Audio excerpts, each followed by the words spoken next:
ဘုရားသခင်ရဲ့ကျေးဇူးတော်အားဖြင့်ကျွန်တော်တို့နေ့စဉ်နေ့လယ်12နာရီမှာကျွန်တော်တို့ထုတ်လွှင့်နေကြဖြစ်တဲ့မျက်မှောက်ရေးရနဲ့တမန်ကျမ်းစာဆွေးနွေးခန်းအစီအစဉ်ကိုကျွန်တော်တဖန်ပြန်လည်အစပြုဖို့ဖြစ်ပါတယ်ဒီအစီအစဉ်ကိုနေ့စဉ်ကြည့်ရှုနေတဲ့ညီကောင်မောင်နှမတွေအနေနဲ့ဒီဆောက်ဆံတဲ့ကောင်းကြီးမင်္ဂလာဖြစ်မယ်လို့ကျွန်တော်ယုံကြည်ပါတယ်ဟုတ်ပြီဆရာတန်းစင်ကြီးဒီကနေ့မှာကျွန်တော်တို့ဒီမျက်မှောက်ရေးရနဲ့တမန်ကျမ်းစာဆွေးနွေးခန်းနဲ့ပတ်သက်ပြီးတော့မှဆွေးနွေးမဲ့အရာခေါင်းစဉ်ရှိလဲဆိုတာကိုကျွန်တော်တို့သိပြရစီဟုတ်ကဲ့ပါဆရာ SDA အဖွဲ့အစည်းနဲ့ပတ်သက်ပြီးတော့မှဒီတရမဏိဥပုပ်အသင်းနဲ့ပတ်သက်ပြီးတော့မှကျွန်တော်တို့ဆွေးနွေးလေ့လာတဲ့အခါတိုင်းမှာကျွန်တော်တို့သိရမယ့်ပုဂ္ဂိုလ်2ယောက်ရှိပါတယ်အဲ့ပုဂ္ဂိုလ်2ယောက်ကတော့ဒီအဖွဲ့အစည်းကိုအစပြုခဲ့တဲ့သူတွေဖြစ်ပါတယ်ပထမတစ်ယောက်ကတော့ဝီလျံမီလာဖြစ်ပါတယ်1982 1849မှာသူကတက်ရှိထင်ရှားကဘာမြေကြီးပေါ်မှာရှိခဲ့တဲ့သူတစ်ယောက်ဖြစ်တယ်သူဟာစိုက်ပျိုးမွေးမြူရေးသမားတရားဟောဆရာတစ်ယောက်ဖြစ်ပါတယ်တစ်ဖက်မှာစိုက်ပျိုးမွေးမြူလုပ်ငန်းလုပ်ရင်းနဲ့သူကတရားဟောတာဖြစ်တယ်နောက်ဒုတိယတစ်ယောက်ကတော့ Ellen G. White တချို့ကလည်း Mama White လို့လည်းခေါ်တယ်နော် E.G. White ပေါ့သူကတော့1829ကနေ1915အတွင်းမှာရှိခဲ့တဲ့ပုဂ္ဂိုလ်တဦးဖြစ်ပါတယ်သူကတော့ SDA အဖွဲ့အစည်းကသူတို့ SDA ရဲ့ prophet မတစ်ယောက်အနေနဲ့အတိမတ်ပြုထားတာဖြစ်ပါတယ်ဆိုတော့ဒီအဖွဲ့အစည်းခေါင်းဆောင်တွေထဲမှာအထူးသဖြင့်မီလန်အနေနဲ့ဗာပြောခဲ့ဘူးလဲဆိုရင်ယေရှုခရစ်တော်ဟာ1843မတ်လ21နဲ့1844မတ်လ21အတွင်းထဲမှာဒီတစ်နှစ်တာအတွင်းထဲမှာဒုတိယကြိမ်ကြွလာပြီးတော့မှကဘာမြေကြီးအဆုံးသတ်မယ်ဆိုပြီးသူကဟောပြောဝေငှခဲ့တာဖြစ်ပါတယ်သူပြောတဲ့အတိုင်းမဖြစ်လာတဲ့အခါမှာခရစ်တော်ရဲ့ဒုတိယကြိမ်ကြွလာပြီးကဘာအဆုံးသတ်မဲ့ရက်ကို1844အောက်တိုဘာ22ဆိုပြီးသူကထပ်ရွှေ့ခဲ့တာဖြစ်ပါတယ်ဒါကတော့ SDA အဖွဲ့အစည်းရဲ့ founder တယောက်ဖြစ်တဲ့ဝီလန်မီလာရဲ့ကနဦးလွဲချော်မှုလို့ပြောရမှာဖြစ်ပါတယ်ဒီအောက်တိုဘာ22 1844မှာမဖြစ်လာတဲ့နောက်ပိုင်းမှာလေသူ့ရဲ့အဖွဲ့အစည်းမှာသူ့နောက်ကနေဆက်ပြီးတော့ဥဆောင်ခဲ့တဲ့ E.G. White ကလည်းဘာဆက်ပြောလဲဆိုရင်သူတို့ဒီမှာတော့သူတို့အသင်းတော်မှာသုံးတဲ့အရာကတော့ investigative judgment လို့ခေါ်ပါတယ်နော်စုံစမ်းစစ်ဆေးစီရင်ခြင်းပေါ့သူတို့ကဘယ်လိုယူဆလဲဆိုရင်ခရစ်တော်ဒီကားတိုင်းမှာအသေးခံအသွေးသွင်းပြီးတဲ့အချိန်မှာကျွန်တော်တို့အပြစ်သားတွေဖြောင့်မတ်ခြင်းခံစားဖို့ရန်အတွက်ကနဦးလှုပ်ဆောင်မှုကိုတော့ပြုပြီးသွားပြီအဲ့ကနဦးလှုပ်ဆောင်မှုကကျွန်တော်တို့အပြစ်သားတွေအတွက်လုံလောက်မှုမရှိသေးဘူးအစပြုရုံပဲရှိသေးတယ်အဲ့အတွက်ကြောင့်ဒီခရစ်တော်ပြုတဲ့ဖြောင့်မတ်ခြင်းအမှုစုံလင်ဖို့ရန်အတွက်သူကသူ့ရဲ့ founder ဖြစ်တဲ့မီလန်ရဲ့သုံးဆွဲတဲ့ခုနှစ်တက္ကရာကိုပဲယူပြီးတော့1844မှာအရှင်ယေရှုသည်အသက်ရှင်ဆုံးဌာနထဲကိုဝင်ရောက်ပြီးတော့မှကနဦးလှုပ်ဆောင်ထားတဲ့ဖြောင့်မတ်ခြင်းအမှုကိုစုံလင်စေဖို့ရန်လှုပ်ဆောင်တယ်ဆိုပြီးတော့မှသူကယူဆတာဖြစ်ပါတယ်ဆိုလို့ချင်တာAD 30ခရစ်တော်ကားတိုင်းမှာအသေးခံအသွေးသွင်းလုံးကဖြောင့်မတ်ခြင်းအမှုကိုအစပြုလှုပ်ဆောင်ပြီးပြီမစုံလင်သေးဘူးစုံလင်မှုကိုတော့1844မှာအရှင်ရှုကလှုပ်ဆောင်တယ်စုံလင်ပြီးသွားပြီဒါပေမဲ့အဲ့ဒီစုံလင်မှုအပြင်ရရှိခံစားရတဲ့အကျိုးကျေးဇူးပေါ့ဖြောင့်မတ်တော်သူဖြစ်ခြင်းကယ်တင်ခံရခြင်းဆိုတဲ့အာကိုခရစ်တော်ရဲ့ဒုတိယကြိမ်ကြွလာခြင်းနေ့ရက်မရောက်မချင်းခရိယန်တယောက်အနေနဲ့ယုံကြည်သူတယောက်အနေနဲ့မိမိရဲ့အသက်တာသူတို့ SDA အနေနဲ့ဆိုရင်တော့Sabbath Reformation တို့နောက်ပြီးတော့ကျွန်တော်ပြောတဲ့ဒီစုံစမ်းစစ်ဆေးခြင်းအမှုထဲမှာမိမိထိမ့်သိမ်းဆောက်ရှောက်ခြင်းအဖြစ်ဆက်လက်ပြီးတော့မှကိုထိမ့်သိမ်းရမယ်ဆိုတော့မှသူတို့ကတုံ့တင်တာဖြစ်ပါတယ်ဒါကြောင့်တမန်ကျမ်းစာမှာကျွန်တော်ကြည့်တဲ့အခါမှာဟေဘရဲဩဝါဒစာခန်းကြီး9အပိုင်းငယ်7ဟေဘရဲဩဝါဒစာခန်းကြီး9အပိုင်းငယ်25အရာခရစ်တော်အသက်ရှင်ဆုံးဌာနထဲကိုဝင်တာကိုတမန်ကျမ်းစာကအတိတ်ကာလပြပုတ်နဲ့ဖော်ပြထားတာဖြစ်ပါတယ်ခရစ်တော်က1844မှာဝင်တာမဟုတ်ဘဲနဲ့1844မတိုင်ခင်ကတည်းကအရှင်ယေရှုဟာကောင်းကင်ကိုယ်ထဲကိုဝင်ထားပြီးသားဖြစ်တယ်ကျွန်တော်ယောဟန်20အပိုင်းငယ်7မှာမာရိကအရှင်ရှုကိုဒီတင်းချိုင်းမှာတွေ့တဲ့အခါမှာအရှင်ရှုဘာပြောလဲငါခမဲတော်စီကိုမသွားရသေးဘူးလို့ပြောတာငါ့ကိုမထိနဲ့မကင်နဲ့မဖက်နဲ့ယောဟန်10:29မှာတော့သောမတ်ကိုတော့ငါ့ကိုထိပါစမ်းသပ်ပါဆိုပြီးတော့မှအရှင်ရှုကခွင့်ပြုတယ် เจ้าลีลาตลอดดอกดีอไปเงย้อน20สักคนเนี่ยย้อน20คนจ้ามาအရှင်ရှုဟာခမဲတော်ထံတော်ဘာမှာတက်သွားပြီးတော့မှသူ့ရဲ့အသွေးသွင်းခြင်းအမှုကိုသူကဟလာကောင်းကင်ကိုယ်ထဲမှာဝင်ပြီးတော့မှဟလာလုံလောက်တဲ့ဖြောင့်မတ်စေခြင်းအမှုကိုပြုထားပြီးသားဖြစ်ပါတယ်เนาะအဲ့မှာတော့ဗာသုံးထားဆိုရင်တခါဒီလို့သုံးထားတာ1844လို့မသုံးဘူးเนาะခရစ်တော်ဒီအတန်ရှင်တို့ဌာနတွေကိုတက်တဲ့အချိန်မှာကတည်းကအပြစ်လွတ်ခြင်းအပြစ်ဖြေလွတ်ခြင်းကိစ္စတွေကိုတရားမှတရားအပြီးအပြတ်တစ်ချိန်တည်းနဲ့အကုန်လုံးလှုပ်ဆောင်ပြီးသားဖြစ်တယ်ဒီ EGY ပြောသလိုအဆင့်ဆင့်မဟုတ်ဘူးเนาะ AD30 မှာတစ်ဆင့်1844မှာတစ်ဆင့်1844မှာရတဲ့ဟလာကတင်ချင်းအမှုကိုယုံကြည်သူတယောက်ကဟလာဥပုသ်ဆောက်ခြင်းအားဖြစ်တော်၎င်းနောက်စုံစမ်းစစ်ဆေးခြင်းအမှုကိုဟလာဖျားသခင်ပြုနေတယ်ဆိုတာကိုသိပြီးတော့မှနေ့စဉ်ထိန်းသိမ်းဆောက်ရှောက်ခြင်းအားဖြစ်တော်၎င်းထိန်းသိမ်းစရာမလိုဘူးเนาะကျွန်တော်တို့က one safe always safe တခါကတင်ခံရတာနဲ့သာရကတင်ခံရတာဖြစ်တယ်အဲ့ဒါကိုမသိတဲ့အတွက်ကြောင့်သူတို့အသင်းတော်ရဲ့တုံသင်ချက်ဖြစ်တဲ့เนาะဒီဥပုသ်ဆောက်တဲ့ကိစ္စတွေနောက်ပြီးတော့မှခုနကတော့ဖျားပေးတဲ့ကတင်ချင်းကိုမိမိဘက်ကဆက်လက်ပြီးတော့မှမဆုံးရှုံးရလေအောင်ထိန်းသိမ်းဆောက်ရှောက်အောင်မယ်ဆိုတဲ့တုံသင်ချက်အမှားတွေနဲ့သူတို့ကဆက်လက်လှုပ်ဆောင်တာဖြစ်ပါတယ်ဒီ EGY ပြောတဲ့1844မှာအရှင်ရှုဟာကောင်းကင်ကိုအတန်ရှင်လုံးဌာနထဲကိုဝင်သွားတယ်ဆိုတဲ့ခုနှစ်တက်ကရစ်သုံးဆွဲမှုသည်သူ့အရှိကသူ့ရဲ့ခေါင်းဆောင်သူ့ဆရာဖြစ်တဲ့ဟလာမီလန်နဲ့အရင်မှာရှိခဲ့တဲ့မီလာရဲ့နောက်လိုက်တဲ့တုံသင်မှုကိုသူကပြန်ပြီး refer လုပ်တဲ့အနေအထားမျိုးကိုကျွန်တော်တို့တွေ့ရမှာဖြစ်ပါတယ်ဒါကြောင့်ကျွန်တော်ဒီကနဦးပိုင်းကိုဒီကုန်းချုပ်မယ်ဆိုရင်အဓိကအားဖြစ်တော့သူတို့တုံသင်တဲ့တုံသင်ချက်အရကျွန်တော်သိရတဲ့အရာကအရှင်ရှုရဲ့ဒုတိယကြိမ်ကြွလာခြင်းကိုခုနှစ်တက်ကရစ်နဲ့သူတို့ကတွက်ချက်တယ်အဲ့ဒီအပြင်မိမိရရှိထားသောကယ်တင်ခြင်းကိုလည်းဘုရားသခင်ဘက်ကလှုပ်ဆောင်ချက်တစ်ခုတည်းနဲ့မပြီးပြတ်တဲ့အတွက်မစုံလင်နိုင်တဲ့အတွက်ကြောင့်မိမိဘက်ကလည်းရရှိထားသောကယ်တင်ခြင်းကိုဆက်လက်ပြီးတော့မှထိမ့်သိမ်းဆောက်ရှောက်မဲ့ပုံစံမျိုးနဲ့တုံသင်တဲ့အတွက်ကြောင့်သူတို့ဟာဆောဆောဆရာတန်းစင်ပြောသွားသလိုယုံကြည်မှုပိုင်းဆိုင်ရာမှာအယူပိုင်းဆိုင်ရာမှာလွဲမားတဲ့သူတွေဆိုတာကျွန်တော်ဖော်ပြပေးခြင်းပါတယ်ဟုတ်ပြီဒါဆိုရင်ကျွန်တော်ကနဦးခေါင်းဆောင်2ယောက်ရဲ့ချွတ်ချော်မှုတွေကိုကျွန်တော်အနေချင်းဖော်ပြပြီးတဲ့နောက်ပိုင်းမှာသူတို့2ယောက်တီထောင်ခြင်းအဖြစ်ဖြစ်လာတဲ့ SDA အဖွဲ့အစည်းတစ်ခုလုံးရဲ့ယနေ့မျက်မှောက်ကာလအထိလွဲနေတဲ့တိတာထင်ရှားတဲ့လွဲမှားမှုတွေကိုဒီအစီအစဉ်ကိုကြည့်ရှုနေတဲ့ပရိသတ်တွေပို့ပြီးတော့မှကွက်ကွင်းသိရှိနားလည်လာနိုင်ဖို့အတွက်ဆရာရှေကေအနေနဲ့စုံစုံလင်လင်လေးဖြစ်စွပြီးတော့မှပြောကြားပေးဖို့ကျွန်တော်ဆရာကိုအရှင်ရှုနာမ၌ဖိတ်ခေါ်ပေးချင်ပါတယ်ဟုတ်ကဲ့ပါဆရာဟုတ်ကဲ့ပါဆရာတို့ကျွန်တော်ပြီးခဲ့တဲ့ဆွေးနွေးခန်းမှာဒီအယူလွဲများနဲ့ပတ်သက်ပြီးတော့မှကျွန်တော်တို့စတင်ဆွေးနွေးခဲ့ပါတယ်။နောက်အယူလွဲတွေရဲ့အဲမှာကျွန်တော်ပထမဆုံးတစ်ခုအနေနဲ့ယေဟောဝါတတိခံအကြောင်းကိုကျွန်တော်ဆွေးနွေးခဲ့ပါတယ်။အဲ့တော့ဒီတစ်ပတ်မှာလည်းဆက်လက်ပြီးတော့မှဒီအယူလွဲအဖွဲ့တွေထဲကနေပြီးတော့မှနောက်ထပ်အဖွဲ့တစ်ဖွဲ့ဖြစ်တဲ့ဒီတတမနေ့ဥပုသ်အသင်းပေါ့ SDA 7 Day Adventist ဒီအကြောင်းကိုကျွန်တော်တို့ဆက်ပြီးတော့မှဆွေးနွေးမှာဖြစ်ပါတယ်။ဆိုတော့ပထမဆုံးအနေနဲ့ဒီ7 Day Adventist တွေကိုကျွန်တော်တို့ဘယ်လိုသတ်မှတ်မလဲဆိုတာကနေပြီးတော့ကျွန်တော်စကျင်ပါတယ်ဒီတသမဏိဥပုသ်အသင်းကို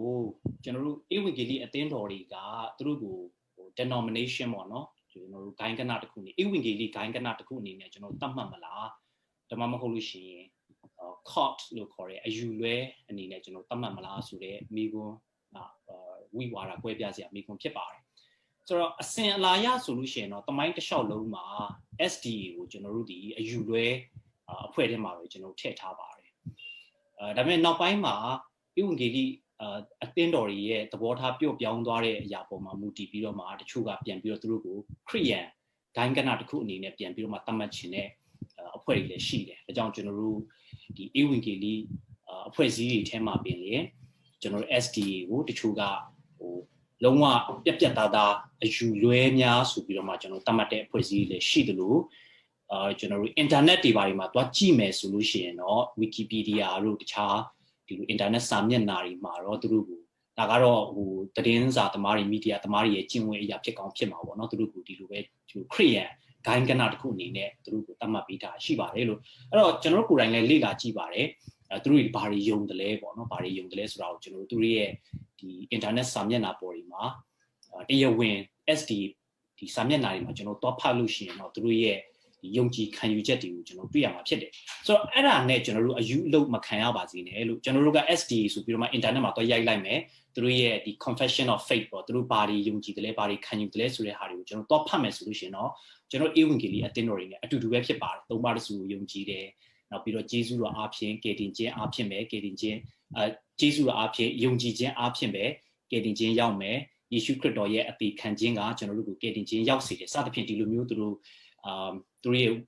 ယုံကြည်မှုဝန်ခံချက်တွေစာတမ်းတွေသူတို့ရှိပါတယ်ဆိုတော့အဲ့ဒါတော့ဖတ်လို့ရှိရင်တော့ကျွန်တော်တို့ဒီသူတို့ကိုအယူလွဲအနေနဲ့တတ်မှတ်ဖို့အတွက်အရင်ပဲခက်ခဲပါတယ်ဒါပေမဲ့တကယ်မြေပြင်မှာတကယ်လက်တွေ့မှာဆိုလို့ရှိရင်တော့သူတို့ရဲ့ကျင့်သုံးနေတဲ့အရာနဲ့သူတို့ရဲ့လက်တွေ့အသက်ရှင်ခြင်းကိုကျွန်တော်ကြည့်ရဆိုလို့ရှိရင်တော့ SDA ဒီအယူလွဲအဖွဲ့တစ်ဖွဲ့ဖြစ်ပါတယ်ဆိုတော့ဘယ်နေရာကနေကျွန်တော်တို့အယူလွဲလို့သတ်မှတ်လဲဆိုလို့ရှိရင်တော့ကေတင်ခြင်းနဲ့ပတ်သက်ပြီးတော့မှကျွန်တော်တို့အယူလွဲလို့သတ်မှတ်တာဖြစ်ပါတယ်ဘာကြောင့်လဲဆိုလို့ရှိရင်ကေတင်ခြင်းမှာသူတို့ဟာအကျင့်ကိုအခြေခံတဲ့ကေတင်ခြင်းဖြစ်ပါတယ်ဥပုံလေးကိုစောင့်ဖို့လိုတယ်နောက်ပြီးတော့မှဒီအစားတောက်နဲ့ပတ်သက်တဲ့ပညာတရားတွေပေါ့နော်အသွေးမစားရတာတို့နောက်ပြီးတော့အသားတွေနဲ့ပတ်သက်ပြီးတော့မှသူတို့သတ်မှတ်ထားတယ်ဓမ္မဟောင်းပညာတွေကိုလိုက်လျှောက်ခြင်းရှိမှပဲကေတင်ခြင်းကိုဆက်ပြီးတော့မှထိမ့်သိမ်းထားနိုင်တယ်လို့သူတို့လက်ခံတယ်နောက်ပြီးတော့ပညာတရားတွေကိုကျင့်မှပဲကေတင်ခြင်းရောက်မယ်လို့လက်ခံတဲ့အဖွဲ့အစည်းတစ်ခုဖြစ်တဲ့အတွက်ကြောင့်ကျွန်တော်တို့အနေနဲ့တော့သူတို့ကိုအယူလွဲထဲမှာကျွန်တော်တို့သတ်မှတ်ပါတယ်ဘာကြောင့်လဲဆိုလို့ရှိရင်ကေတင်ခြင်းနဲ့ပတ်သက်တဲ့ဩဝါဒမှာလုံးလုံးကြီးလွဲချော်နေတဲ့အတွက်ကြောင့်ဖြစ်တယ်ဆိုတာကိုကျွန်တော်ဖော်ပြခြင်းပါတယ်ဟုတ်ပြီဒါဆိုလို့ရှိရင်သူတို့စတင်ခဲ့တဲ့ပုံစံလေးနဲ့ဘယ်သူကစတင်ခဲ့တာလဲနောက်ပြီးတော့အဲ့ပထမဆုံးစတင်ခဲ့တဲ့ဒီခေါင်းဆောင်ပေါ့နော်ဒီခေါင်းဆောင်ကဘယ်အပိုင်းတွေမှာဘယ်လိုမျိုးတွေမှားခဲ့တယ်လဲဆိုတာကိုဆရာစောထွန်းလုံးကနေပြီးတော့မှကျွန်တော်တို့နားလည်ဖို့အတွက်ကျေးဇူးပြုပြီးတော့မှဖော်ပြပေးပါလို့ဖိတ်ခေါ်ချင်ပါတယ်လို့ဒီ SDA ဆိုရဲဟာစနေအသင်းစနေအဖွဲ့အစည်းပေါ့နော်ဆိုတော့သူတို့ကတော့ church ဆိုရဲဟာစကလုံးကိုတော့သူတို့မသုံးကြဘူးဆိုသူတို့ဒုတိယအကြိမ်ကြွလာခြင်းကိုမျှော်လင့်တော့စနေပေါ့သူတို့ရဲ့အဖွဲ့အစည်းဖြစ်တယ်ဆိုတော့အဲ့မှာအမားကိုပြောတဲ့အခါမှာဘာလုပ်တယ်လဲဆိုလူတိုင်းကတော့လူချင်းနဲ့ရတော့မဟုတ်ဘူးဆိုတော့ကျွန်တော်ရဲ့ပတ်ဝန်းကျင်ကျွန်တော်ရဲ့အသိဝဲမှာလည်းဒီအဖွဲ့အစည်းထဲမှာရှိနေတဲ့သူကအများကြီးပဲဆိုတော့ဒီတမန်ကျမ်းစာမှာမားတဲ့အရာခံယူချက်တွေဟာဘလို့မားတယ်လဲဆိုရတမန်ကျမ်းစာတော့ဒီလိုရှိတယ်ဆိုရနောက်ပိုင်းမှာဆရာကြီးကလည်းပြောသွားလိမ့်မယ်ဆိုတော့တရေမားတဲ့အရာလေးတွေကိုကျွန်တော်ကဒီလိုမားလာကြတယ်ဆိုရနည်းနည်းလေးအများကြီးထဲကနေကျွန်တော်အနေငယ်လေးအချိန်ကြီးလဲအကန့်အသတ်ရှိတဲ့အတွက်ကြောင့်ကျွန်တော်အနေငယ်ပေါ်ပြချင်တဲ့အရာဖြစ်တယ်ဆိုရင်ဒီ SDA ဆိုရဲဟာစနေနေ့မှာကိုးကွယ်နေတဲ့အဖွဲ့အစည်းဟာစနေဥပုအသင်းမို့သူတို့အခုချိန်မှာတော့ဥပုအသင်းတော်လို့သူတို့ခေါ်လာကြတဲ့အရာပမာလူနဲ့ကြတော့အင်္ဂလိပ်လိုမှာကြတော့အသင်းတော်ဆိုတဲ့အရာလေးတော့မရှိပါဘူးဆိုတော့သူတို့ကဘယ်ဟာကိုအသားပေးကြတယ်လဲဆိုဆရာတီတူထွန်းထွန်းကပေါ်ပြတယ်လို့ကကာလာဤနမိတ်လက္ခဏာကိုအကြောင်းကိုအသားပေးမှာဟောကင်းပြောတဲ့သူကြီးအသားပေးမှာတုန်တင်တဲ့သူကြီးဖြစ်ကြတယ်ဘလို့တုန်တင်ကြတယ်လဲဆိုရင်အဲ့လိုမျိုးအသားပေးမှာလှုပ်ဆောင်လာတဲ့ဖောင်ဒါနေရောက်ကစလာတဲ့အတွက်ကြောင့်ဒီနေ့ဒီချိန်ကြည့်ကြအောင်ဘာလို့တလဲဆိုရင်ခရစ်တော်ကြွလာဖို့အတွက်နမိတ်လက္ခဏာနဲ့ပတ်သက်မှာဒီနေ့ကဘာပေါ်မှာမြင်ကလေးကဘယ်တိုင်းဒီဘယ်ခုနှစ်မှာမြင်ကလေးဘယ်လိုထုတ်ခဲ့တယ်ဘယ်လိုစစ်ဖြစ်ခဲ့တယ်တရားတက္ကာလအဆုံးရောက်နေပြီဆိုတဲ့အားနဲ့ဒီမာသဲအခန်းကြီး20နဲ့25ကျဖြစ်ပျက်နေတဲ့အရာရာခရစ်တော်ကြွလာဖို့အတွက်နီးတယ်ဆိုတဲ့အရာနဲ့ဒီနမိတ်လက္ခဏာတွေဟာယနေ့ပြည့်စုံလာပြီဆိုတဲ့အရာနဲ့သူတို့တုန်တင်နေတဲ့အရာဖြစ်ပါတယ်ဒါကြောင့်မာသဲအခန်းကြီး24 25ဒီအရင်တော့လည်းကျွန်တော်ပြောသလိုဒီအရာတွေကပေးတဲ့ချီဆောင်ခြင်းဒီနေ့ရှိနေတဲ့မျက်မှောက်ရေးရာမှာရှိနေတဲ့ယုံကြည်သူများအတွက်ချီဆောင်ခြင်းအတွက်ပြောတဲ့အရာမဟုတ်ဘဲနဲ့မှာဒုတိယအကြိမ်ချီဆောင်ခြင်းပြီးမှပေးရန်ကြီးကာလခုနှစ်ပြီးမှဒုတိယအကြိမ်ကြွလာရမယ့်အချိန်မှာဖြစ်ပြရမယ့်နမိတ်လက္ခဏာပြောတဲ့အရာကိုသူတို့ကယနေ့ခေတ်ရဲ့နောက်ဆုံးသောကာလလို့သူတို့ကအဲ့လိုမျိုးနဲ့သူတို့တုန်တင်တဲ့အမားလေးကိုကျွန်တော်တွေ့တဲ့အရာဖြစ်တယ်နောက်တစ်ခုကဒီMrs. White ဆိုတဲ့သူက ရေးထားတဲ့စာအုပ်ကြီးဟာ prophet ပြုချက်နဲ့ဆိုင်တဲ့အရာတွေကိုသူရေးထားတဲ့အရာတွေဟာသူတို့ဘယ်လိုမျိုးနဲ့ခံယူကြတယ်လဲဆိုရင်ဘုရားသခင်ဤတိုင်ပင်ချင်းမှလာတဲ့အရာဖြစ်တဲ့အတွက်ကြောင့်တမန်ကျမ်းစာဘုရားသခင်မုတ်သွင်းထားတဲ့ကျမ်းဖြစ်တယ်လို့သူ့ရဲ့လုပ်တဲ့အရာလေမုတ်သွင်းထားတဲ့အရာနဲ့တူတယ်ဆိုလိုချင်တဲ့ဟာသူရေးထားတဲ့အရာသူတင်တဲ့အရာတမန်ကျမ်းစာနဲ့အတူအခွင့်အာဏာရှိတယ်ဆိုရဟာသူတို့ကယနေ့ထိတောင်သူတို့ရဲ့အနေဖွင့်ဆိုရဟာသူဟောပြောခဲ့တဲ့အရာတွေဟာယနေ့အသင်းတော်ကခေါင်းဆောင်တွေအများစုဟာတမန်ကျမ်းစာထက်တောင်မှတမိုးထားမှာသူတို့လက်ခံတဲ့အရာကိုကျွန်တော်အမားကိုကျွန်တော်တွေ့ရတဲ့အရာဖြစ်နောက်တစ်ခုကတော်တော်ဟာစတီတူထွန်းထွန်းနဲ့ပို့ပြထားသလိုကေတင်ချင်းနဲ့ဆိုင်တဲ့အရာအတွက်ဂျေစုတော်နဲ့ကေတင်ချင်းကိုရောက်ရှိတယ်ဂျေစုတော်အပြည့်ကေတင်ချင်း grace alone ဆိုရတာတော့သူတို့ရဲ့ statement မှာတော့ရေးပေမဲ့သူတို့စစ်ပါပြောတယ်လေဆိုရင်ဒီမှာဘုရားသခင်ရဲ့အမိန့်တော်ကိုကျွန်တော်တို့ဟာသစ္စာရှိစွာခံယူခြင်းဖြင့်ထိုကေတင်ချင်းအကြောင်းကိုကျွန်တော်ရဲ့လုံခြုံမှုအတွက်ကျွန်တော်ရဲ့ကေတင်ချင်းလုံခြုံစိတ်ချမှုကိုဆောင်တင်ဖို့အတွက်ဖြစ်တယ်ဒါဆိုရင်ကေတင်ချင်းကဂျေစုတော်အပြည့်ရောက်တယ်ဒါမှနဲ့တိုးတော့ကျွန်တော်ဖယားသခင်ရဲ့စကားတော်မှာသစ္စာမရှိဘူးမင်္ဂန်စာပြအသက်မရှိဘူးဆိုတော့ကေတင်ချင်းကရှုံသွားမှာအဲ့ပိုင်းဆိုင်မှာရောက်သွားတယ်တယောက်ကျွန်တော်ရဲ့ကေတင်ချင်းရရှိပြီးသားအရာကိုကေတင်ချင်းသာရအသက်တာရရှိထားတဲ့အရာသစ္စာရှိဖယားသခင်ရဲ့နှုတ်ကပတ်တော်ဆောင်ထင်းဖို့အတွက်အဲ့လိုမျိုးကျွန်တော်ရဲ့ကေတင်ချင်းကိုစောင့်ရှောက်ဖို့အတွက်လိုတယ်ဆိုရဲသူတို့ရဲ့ဒုတိယအမှားတစ်ခုပြန်မှပေါ်ပြချင်တယ်နောက်တစ်ခုကဂျေစုတော်အပြည့်ခရစ်တော်ရဲ့အသွေးတော်အပြည့်ကြောင့်မှချင်းကျွန်တော်ရွာလူတွေကလည်းဆရာတယောက်ကပြောတယ်ငါတို့တရင်ကောင်းမှာတုံတင်ခဲ့တဲ့အရာနဲ့သူတို့တုံတင်တဲ့အရာအတူတူပဲဆရာလို့ပြောမတူဘူးလို့အကြောင်းရင်းအများကြီးရှိတယ်လို့နင်အခုဝင်ခါစနဲ့ဖြစ်နေလို့သူ့ကျွန်တော်ပြောတယ်ကျွန်တော်ရဲ့ line ကလည်းအခု line လည်းသူအများရန်ကြည့်နေပါတယ်သူကြည့်နေတဲ့အချိန်မှာလည်းသူကြားလိုက်မယ်ဆိုတော့သူကကင်တင်ချင်းအတူတူပဲလို့ပြောဒါမဲ့အပေါ်ရနဲ့ကြည့်ရင်တော့အတူတူပုံစံဖြစ်တယ်ဂျေစုတော်အပြည့်ဖြောင့်မခြင်းကိုရောက်တယ်ဆိုရတာဖြစ်ပေမဲ့ကျွန်တော်ရဲ့အတိတ်ကာလမှာယေရှုခရစ်တော်ဟာဘုံမသိခင်မှာကျွန်တော်ပြင်မာခဲ့တဲ့အဖြစ်ကဂျေစုတော်ကိုကျွန်တော်လက်ခံလာတဲ့အတွက်ကြောင့်ခရစ်တော်အပြည့်ဖြောင့်မတယ်သို့တော့ကျွန်တော်ဟာဒီဖြောင့်မခြင်းပေါ်မှာကျွန်တော်ဟာအသက်ရှင်ဖို့အတွက်ကျွန်တော်ဖြောင့်မခြင်းအဒီတက်ခိုင်နေဖို့အတွက်ကျွန်တော်ကောင်းသောအရာကိုစူးစမ်းမှာလှုပ်ဆောင်ဖို့အတွက်ဖြစ်တယ်ဆိုရတာသူတို့ရဲ့မာယုနဲ့အရာလေးပေါ့နောက်တစ်ခုကအနေနဲ့ပြောချင်တဲ့ဟာ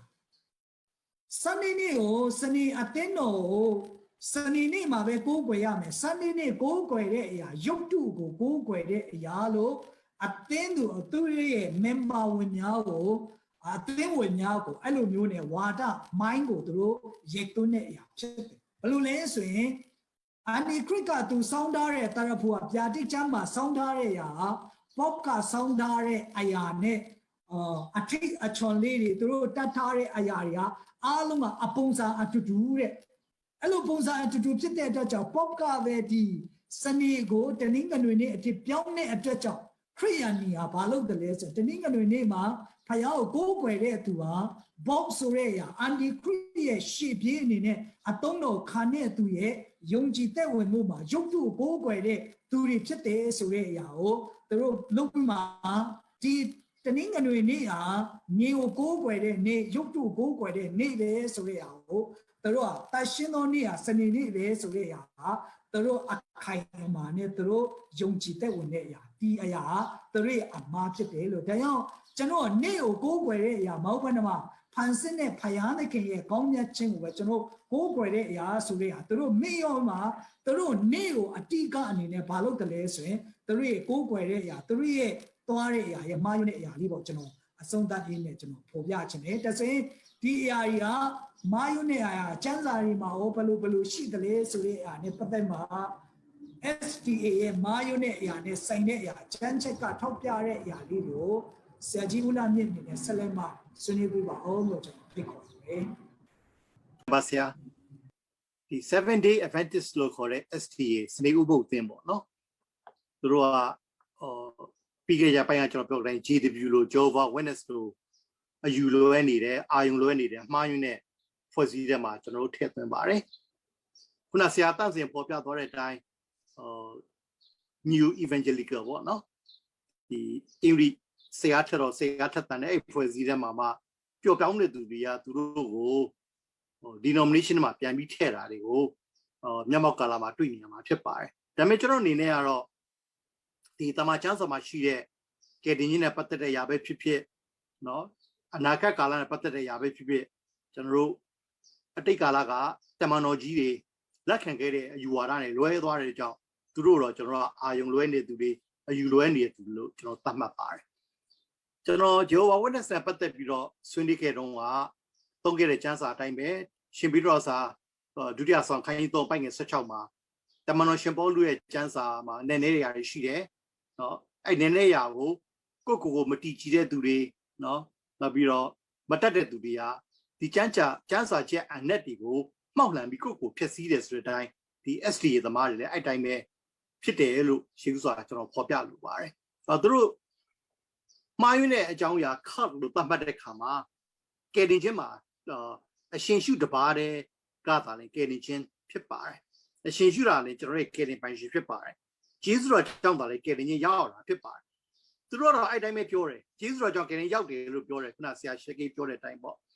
ခရစ်တော်ရဲ့ထမြောက်ခြင်းခရစ်တော်ရဲ့အသွေးတော်အပြင်ကျွန်တော်ဖြတ်မှရောက်တယ်နော်သူလည်းအဲ့တိုင်းပဲပြောတယ်ဒါပေမဲ့သူတို့မှာထပ်ပြီးတော့ပေါင်းလာတာရှိတယ်အဲ့ဒီခံစားရတဲ့ထာဝရသက်ကို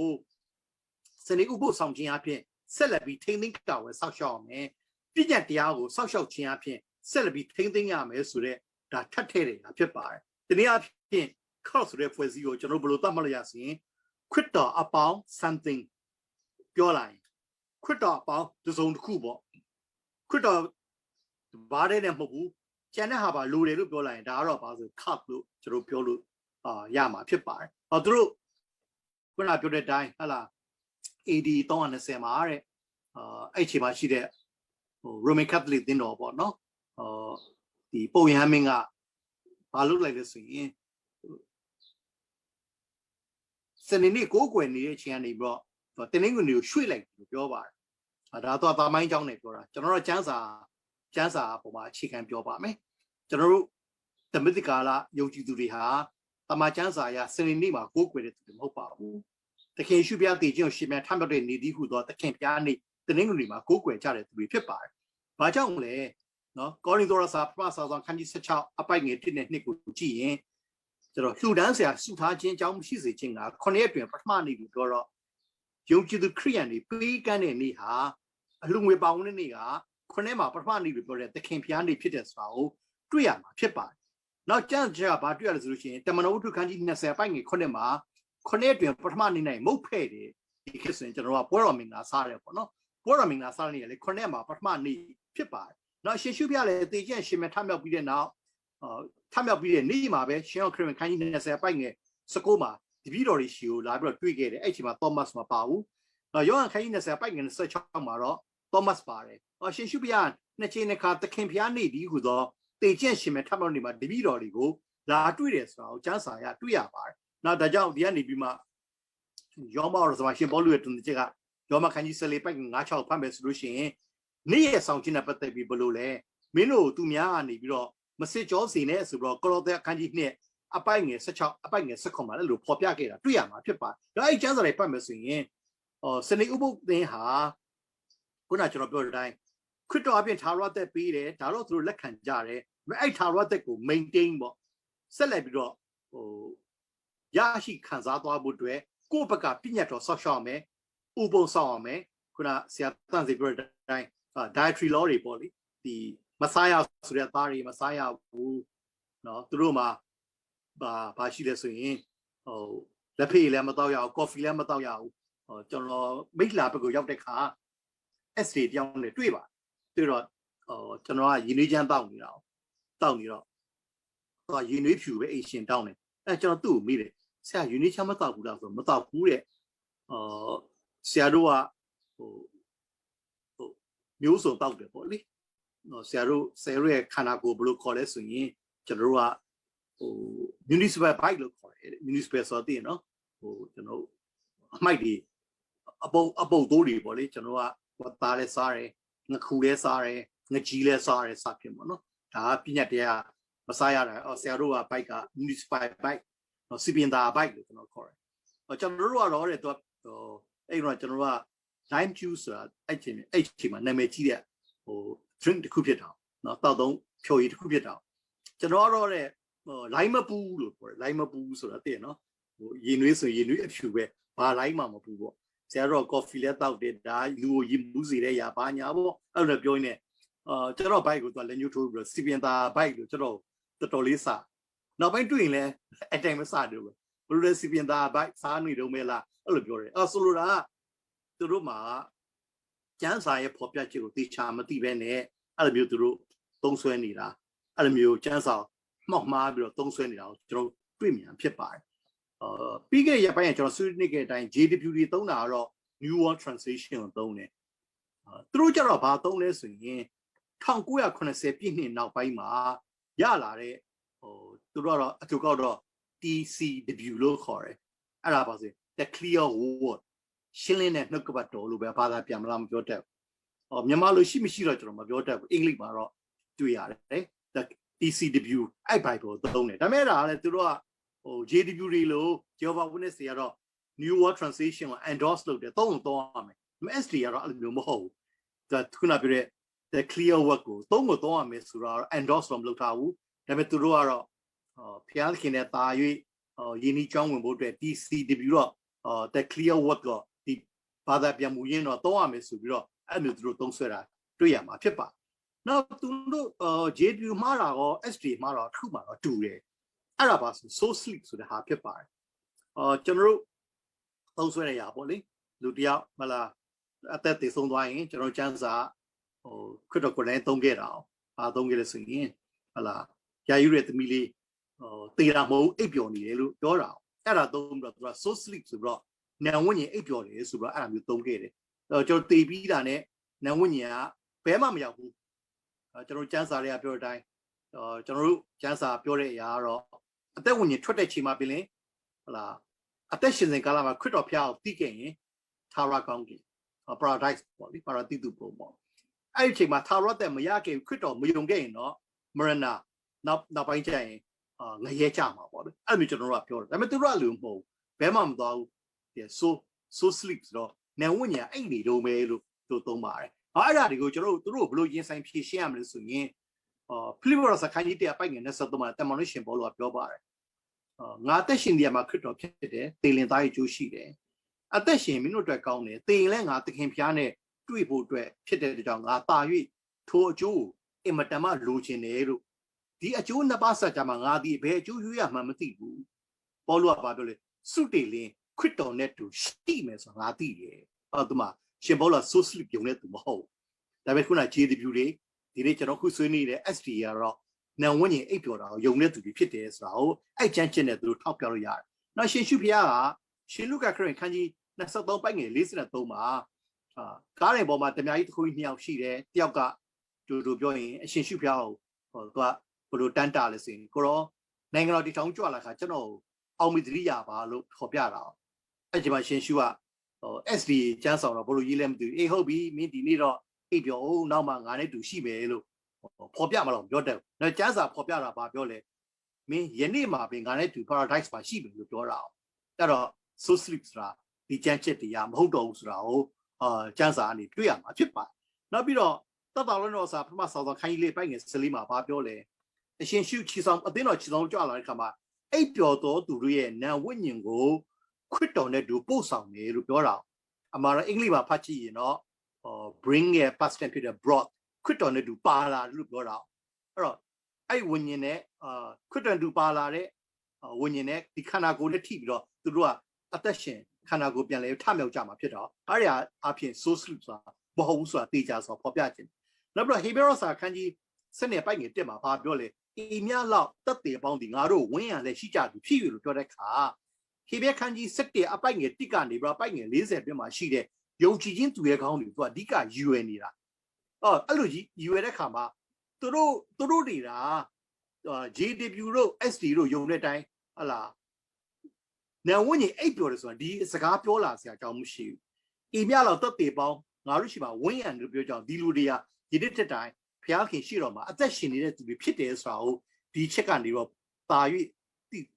တိစီတဲ့ရာဖြစ်စောဖော်ပြခြင်းပါတယ်နောက်ရှင်လုကာခရစ်ခန်းကြီး16ပိုက်ငယ်19ကနေအပိုက်ငယ်31မှာဘာပြောလဲတထေးနဲ့လာဇရုဖြစ်တွေ့ရတာတထေးဟလာလောကကနေထွက်ခွာသွားတယ်တကြိုတယ်ဘယ်ရောက်သွားလဲမရနာလို့ပြောပါတယ်လာဇရုတည်သွားတယ်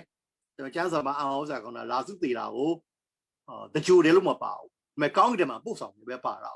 နော်အတိတ်ကာလတော့ဆရာတန့်စင်အဲ့ဒါပတ်သက်တစ်ချက်ကျွန်တော်ပြောပြခဲ့ဘူးပါတယ်အဲ့တော့ပြန်နေပြီးတော့သူကတော့အာဗြဟံရှင်ကိုရောက်တယ် paradise ရောက်သွားတယ်ပေါ့နော်ဓမ္မကာလယုံကြည်သူတွေခိုနာရရောက်သွားတယ်အဲ့ဒါချီချင်းအဖြစ်သူတို့ပြောတဲ့ soul sleep ဆိုတာမှားတယ်ဆိုတာကိုတွေ့ရမှာဖြစ်ပါတယ်တယောက်တည်းနေပြီးတော့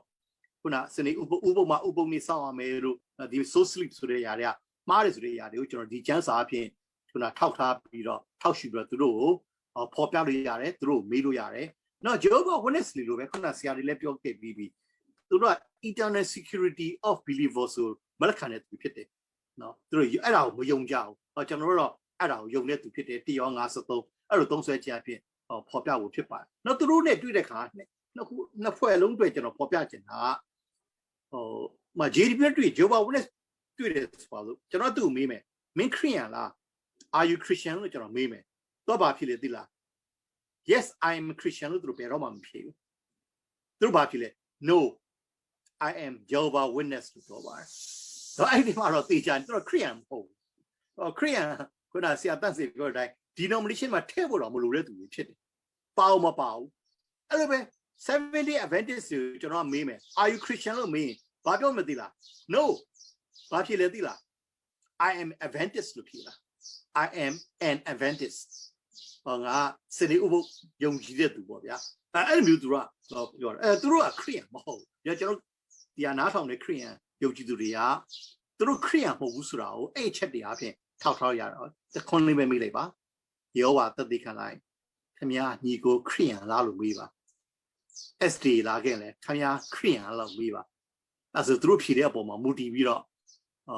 I am Jehovah Witness ဒါဆိုတော့ကျွန်တော်ခရစ်ယာန်နဲ့ပဲစကားပြောတယ်လို့ HCC ပြောပြလိုက်ပါ I'm an Adventist လို့ပြောလဲကျွန်တော်ခရစ်ယာန်နဲ့ပဲပြောတယ်လို့ပဲပြောလိုက်ပါအဲ့လိုနေရာဖြင့်သူတို့ကိုစိုင်းပြန်တွန်းလှန်ရတယ်ဆိုတဲ့အကြောင်းကိုကျွန်တော်နှစ်ချုပ်တော့ဖော်ပြလိုပါတယ်လို့ဟုတ်ပါပြီကျွန်တော်ဆွေးနွေးခြင်းတဲ့အကြောင်းကဒီလောက်ပဲဖြစ်ပါတယ်ကျွန်တော်ဒီနေ့မနေ့ဟောကြားမဲ့တရားဟောကြားရဲ့ခေါင်းစဉ်ကသိအရေးကြီးတယ်ထာဝရဥပုပ်သို့မဟုတ်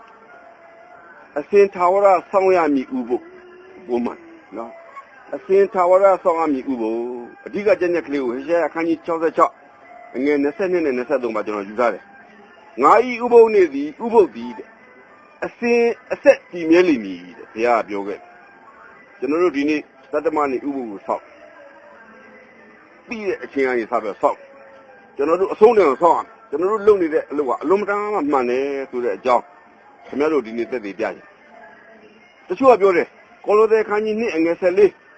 16 19ကိုဖတ်ပြီးတဲ့အခါကျတော့ဟာဥပုပ်မရှိတော့ဘူးဥပုပ်ဆောင်ကြမလို့တော့ဘူးကျွန်တော်ဖတ်ပြမယ်ကောလောသဲခန်းကြီး2အငယ်14မှာ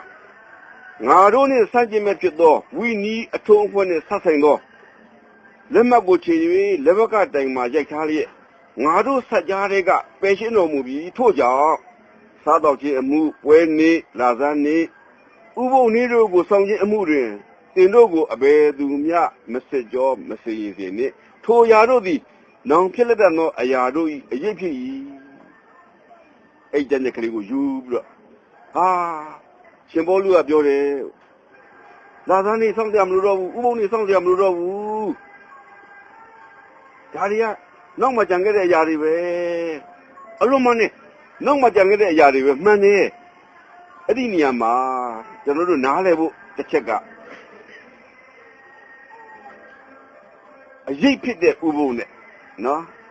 ဒီနေ့နောင်ကာလနောင်တစ်ချိန်ချင်းမှာဖြစ်လာမဲ့အရာတစ်ခုကိုအရေးအနေနဲ့ပေါ်ပြတဲ့ဥပုပ်နဲ့သာဝရဥပုပ်ဒီနှမျိုးကိုကျွန်တော်တို့ခွဲခြားသိဖို့လိုရှင်ဘောလို့ဒီမှာပြောတာမှန်တယ်လာဇန်နေ့ဥပုပ်နေ့တွေကိုစောင့်ကြမလို့တော့ဘူးတဲ့ဒါတွေကအရေးတွေပဲ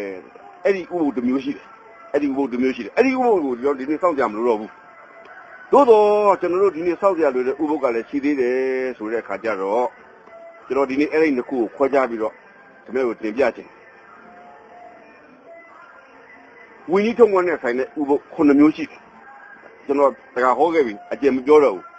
ပတ္တကဥပုပ်နော်အဇုမဥပုပ်ကောက်လိုင်းချီယာနေဥပုပ်ပင်တေကုတ်တေနေဥပုပ်တဘိုးမှုတ်ရပွဲနေဥပုပ်အပြစ်ဖြီယာနေဥပုပ်စကေနေပွဲဥပုပ်ဆိုတော့ဥပုပ်9မျိုးရှိတယ်အဲ့ဒီဥပုပ်9မျိုးသလုံးကခရစ်တော်ဘုရားပထမကျင့်ကြွလာတဲ့အခါမှာသူအမှုတော်ဆောင်မဲ့ကိစ္စသူအသေးခံမဲ့ကိစ္စတွေကိုမိမောင်းထိုးပြတဲ့ဥပုပ်တွေဖြစ်အဲ့ဒီဥပုပ်တွေကဒီနေ့ခရစ်တော်ဘုရားအသေးသက်ခံပြီးတဲ့အတွက်ကြောင့်ကျွန်တော်အဲ့ဒါတွေစောင့်ကြမလို့တော့ရှင်ဘိုးလို့အဲ့ဒါပြောတာအဲ့ဒီဥပုပ်တွေစောင့်ကြမလို့တော့ဘူးတဲ့ဒါဖြတ်သိမ်းလိုက်တဲ့ဥပုပ်တွေပေါ့ဖြတ်သိမ်းလိုက်တဲ့ဥပုပ်ဒါမှမဟုတ်ယနေ့ယူဒတွေကအဲ့ဒါစောင့်လုံးပဲအဲ့ဒါတွေစောင့်ကြမလို့တော့ဘူးစောင့်နေလို့အဲ့ဒါတွေကိုစောင့်ကြမလို့တော့ဘူးလို့ရှင်ဘိုးလို့ကပြောခြင်းဖြစ်ပါတယ်ဒီလိုဆိုလို့ချင်းစောင့်ကြလို့တဲ့ဥပုပ်ကဘာဥပုပ်လဲဖန်ဆင်းခြင်းအထိမ်းအမှတ်နဲ့ဘုရားသခင်ကိုယ်တော်တိုင်တည်ထောင်ထားတဲ့ဥပုပ်ကတော့သာဝရဥပုပ်ဖြစ်တယ်ဒီဥပုပ်ကိုကျွန်တော်တို့မဆောင်လို့မရဘူးဘာကြောင့်လဲအကြောင်းရှိတယ်တချို့ကပြောတယ်ဥပုပ်นี่ခဏခဏဟောပါလားဒီဆရာဥပုပ်นี่ကြောင့်ခဏခဏဟောပါလားအထူးသဖြင့်ကျွန်တော်ဟောနေတဲ့ဥပုပ်ကတော့ဖန်ဆင်းခြင်းအထိမ်းအမှတ်ဥပုပ်ခဏခဏဘာကြောင့်ဟောရလဲတကယ်တော့ကျွန်တော်နဲ့ပတ်သက်တဲ့လူတွေကျွန်တော်ချစ်လို့ဟောတာကျွန်တော်ပတ်သက်ရလို့ဟောတာမဟုတ်ဘူးကျွန်တော်နာမည်ကောင်းရဟောတာမဟုတ်ဘူးချစ်လို့ဟောတာဒီဥပုပ်ကိုကြောကိုင်းသွားမှဆိုလို့ကျွန်တော်ဟောနေတာဒီဥပုပ်ကအလုံးမတမ်းမအရေးကြီးတယ်ဘာကြောင့်အရေးကြီးတယ်လဲပြီးခဲ့ပတ်တော့လည်းပြောခဲ့ပြီထွတ်မြော်ကြံခန်းကြီး31ငယ်7နှစ်ကနေဆက်ရှိကြည့်တဲ့အခါမှာအချို့ဥပုပ်တွေကိုဖြစ်တော်သူတဲ့အသေးခံရမည်ပြဿနာအဲ့ဒါဒီဥပုပ်ကိုခင်ဗျားတို့ဖြစ်မှကျွန်တော်တအားဆိုးရင်လည်းဖြစ်ရင်အသေးခံရမယ်ထွတ်မြော်ကြံခန်းကြီး31ငယ်7နှစ်ကနေဆက်ရှိတဲ့မှာဆိုလို့ဒီအကြောင်းကျွန်တော်ပြီးခဲ့ပတ်တော့တော်တော်ကြီးပြောခဲ့ပြီဒီဥပုပ်တွေကိုဖျက်လို့မရဘူးเนาะကျွန်တော်တို့အတိတ်တော်ဆောင်းခဲ့တဲ့အခုဆောင်းရမယ်နှုံလေးဆောင်းရမယ်ဖျက်မဖျက်နဲ့ဖြစ်တဲ့နေမှာကျွန်တော်တို့အသေးခံရမယ်ဘုရားပြောတယ်ဘာကြောင့်အသေးခံရမှာလဲမိကွန်းတစ်ခုထပ်တိုးတယ်ဒီဥပုပ်လေးဖြစ်တာနဲ့ဘာကြောင့်အသေးခံရမှာလဲမိကွန်းကအပြေရှိပါတယ်ဥပုပ်လေးဆန်းသမှုတစ်ခုဖြစ်တယ်တတ္တမနေဥပုပ်ဆိုတာကျွန်တော်တို့နဲ့ဘုရားသခင်စကြမှာဆန်းသမှုတစ်ခုဖြစ်တယ်ဒီဥပုပ်တွေကိုစောင့်တဲ့လူတွေဟာကောင်းကြီးရပြီးတော့မစောင့်တဲ့လူတွေဖြစ်စည်းခြင်းခံရမယ်ဆိုတဲ့အကြောင်းကိုရှင်ယောဟန်အားဖြင့်ကျမ်းချက်ကလေးနှစ်ချက်ပေးထားတယ်ဗျာပထမကျမ်းချက်ကိုကျွန်တော်ဖတ်မယ်ဗျာဒီကျမ်းခန်းကြီးခွန်ငယ်နှစ်ကနေ3ပါဒါစောင့်တဲ့လူတွေကောင်းကြီးရမယ်ဥပုပ်အသက်ရှင်တော်မူသောဘုရားသခင်ဤတစိမ့်ပါသောကောင်းကင်တမန်တပါးသည်အရှိမျက်နာမှတက်လာသည်ကိုငါမြင်၏သူသည်လည်းမြင်နှင့်ပင်လည်းကိုညှင်းသေးရသောအခွင့်ရှိသောကောင်းကင်တမန်၄ပါးကိုအတန်ညွှန်လို့၍ငါတို့ဘုရားသခင်၏ကျွန်တို့ကိုနဖူးနဲ့တစိမ့်မခတ်မိတိုင်အောင်မြေပင်လေတစ်ပင်တို့ကိုမငင်းစေပါနဲ့ဒီကျမ်းချက်ကလေးကိုခင်ဗျာသေးသေးချာအင်ရောက်လို့လည်းဖတ်ကြည့်ဖြစ်စည်းကန်ကြီးကဘာကြီးကိုဖြစ်စည်းကန်ကြီးကောင်းကင်တမန်၄ပါးကဖြစ်စည်းကန်ကြီးအချိန်မှာဘုရားသခင်တစိမ့်ပါတဲ့ကောင်းကင်တမန်ကအရှိကနေတက်လာဟေးမနေလို့ငါတို့ဘုရားသခင်လူတွေရဲ့နဖူးမှာတစိမ့်ရိုက်လိုက်ဦးမှာတစိမ့်ရိုက်ပြီးတော့မှဖြစ်ဘုရားသခင်တစိမ့်ဆိုတာဘာလဲကျွန်တော်တို့ခဏခဏဟောနေပြီဘုရားသခင်တစိမ့်ရတခြားမဟုတ်ဘူးနော်ဘုရားသခင်ဟာဘယ်လိုဘုရားမျိုးဖြစ်တယ်ဆိုတာထင်ရှားစေတဲ့တတ္တမဏိဥပုပ်ဖြစ်တယ်ဒါကျွန်တော်တို့ဟောခဲ့ပါပြီဒါကြောင့်မို့လို့ဒီတစိမ့်ကိုလက်မခံဘူးဒီတစိမ့်ကိုဖျက်ရင်ကျွန်တော်တို့လည်းအဖျက်ခံရမယ်ဆိုပြီးတော့ဒီတစိမ့်ကိုရှိမှနှင်းသေးခြင်းကလွတ်မယ်ဆိုတဲ့အကြောင်းကိုဗျာဒိတ်ကျမ်းခန်းကြီးခေါ်ငယ်နှစ်မှာသုံးမှာတွေ့ရတယ်ကျွန်တော်တင်ပြခြင်းဖြစ်ပါတယ်နောက်တစ်ခုတစိမ့်ကတော့တစိမ့်တစ်ခုကတော့ဗျာဒိတ်ကျမ်းခန်းကြီး14ငယ်9မှာအကျဉ်သူသည်သားရဲ့နှင့်သူ၏ရုပ်ထုကိုကိုယ်ကိုယ်သူ၏တစိမ့်ကိုလက်မှတ်ကိုနဖူးနဲ့ခံသည်ဖြစ်သည်လက်နဲ့ခံသည်ဖြစ်သည်ထိုသူသည်ကန့်နဲ့ရောသောငယ်မိထဲမှာပြင်းစွာသောညှင်းသေးရုပ်ခါမယ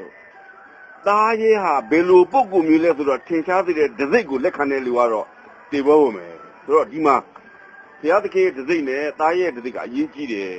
ဆိုတော့ဘုရားသခင်ရဲ့တစိမ့်ကဥပုံနဲ့တတ္တမနဲ့ဥပုံနဲ့ဖြစ်တဲ့အတွက်ကြောင့်ကျွန်တော်ခဏခဏဟောနေတယ်တချို့လူတွေကဒီနေ့ဘုရားသခင်ရဲ့တစိမ့်အပေါ်မှာတိတ်ပြီးတော့ခံစားချက်မရှိတော့ဘူးငင်းနေလို့ဖြစ်နေပြီဥပုံနဲ့မှလည်းမထူးပါဘူးကွာဆိုတဲ့သဘောမျိုးဖြစ်တဲ့ခါမှာကျွန်တော်တော်တော်ဆိုးရင်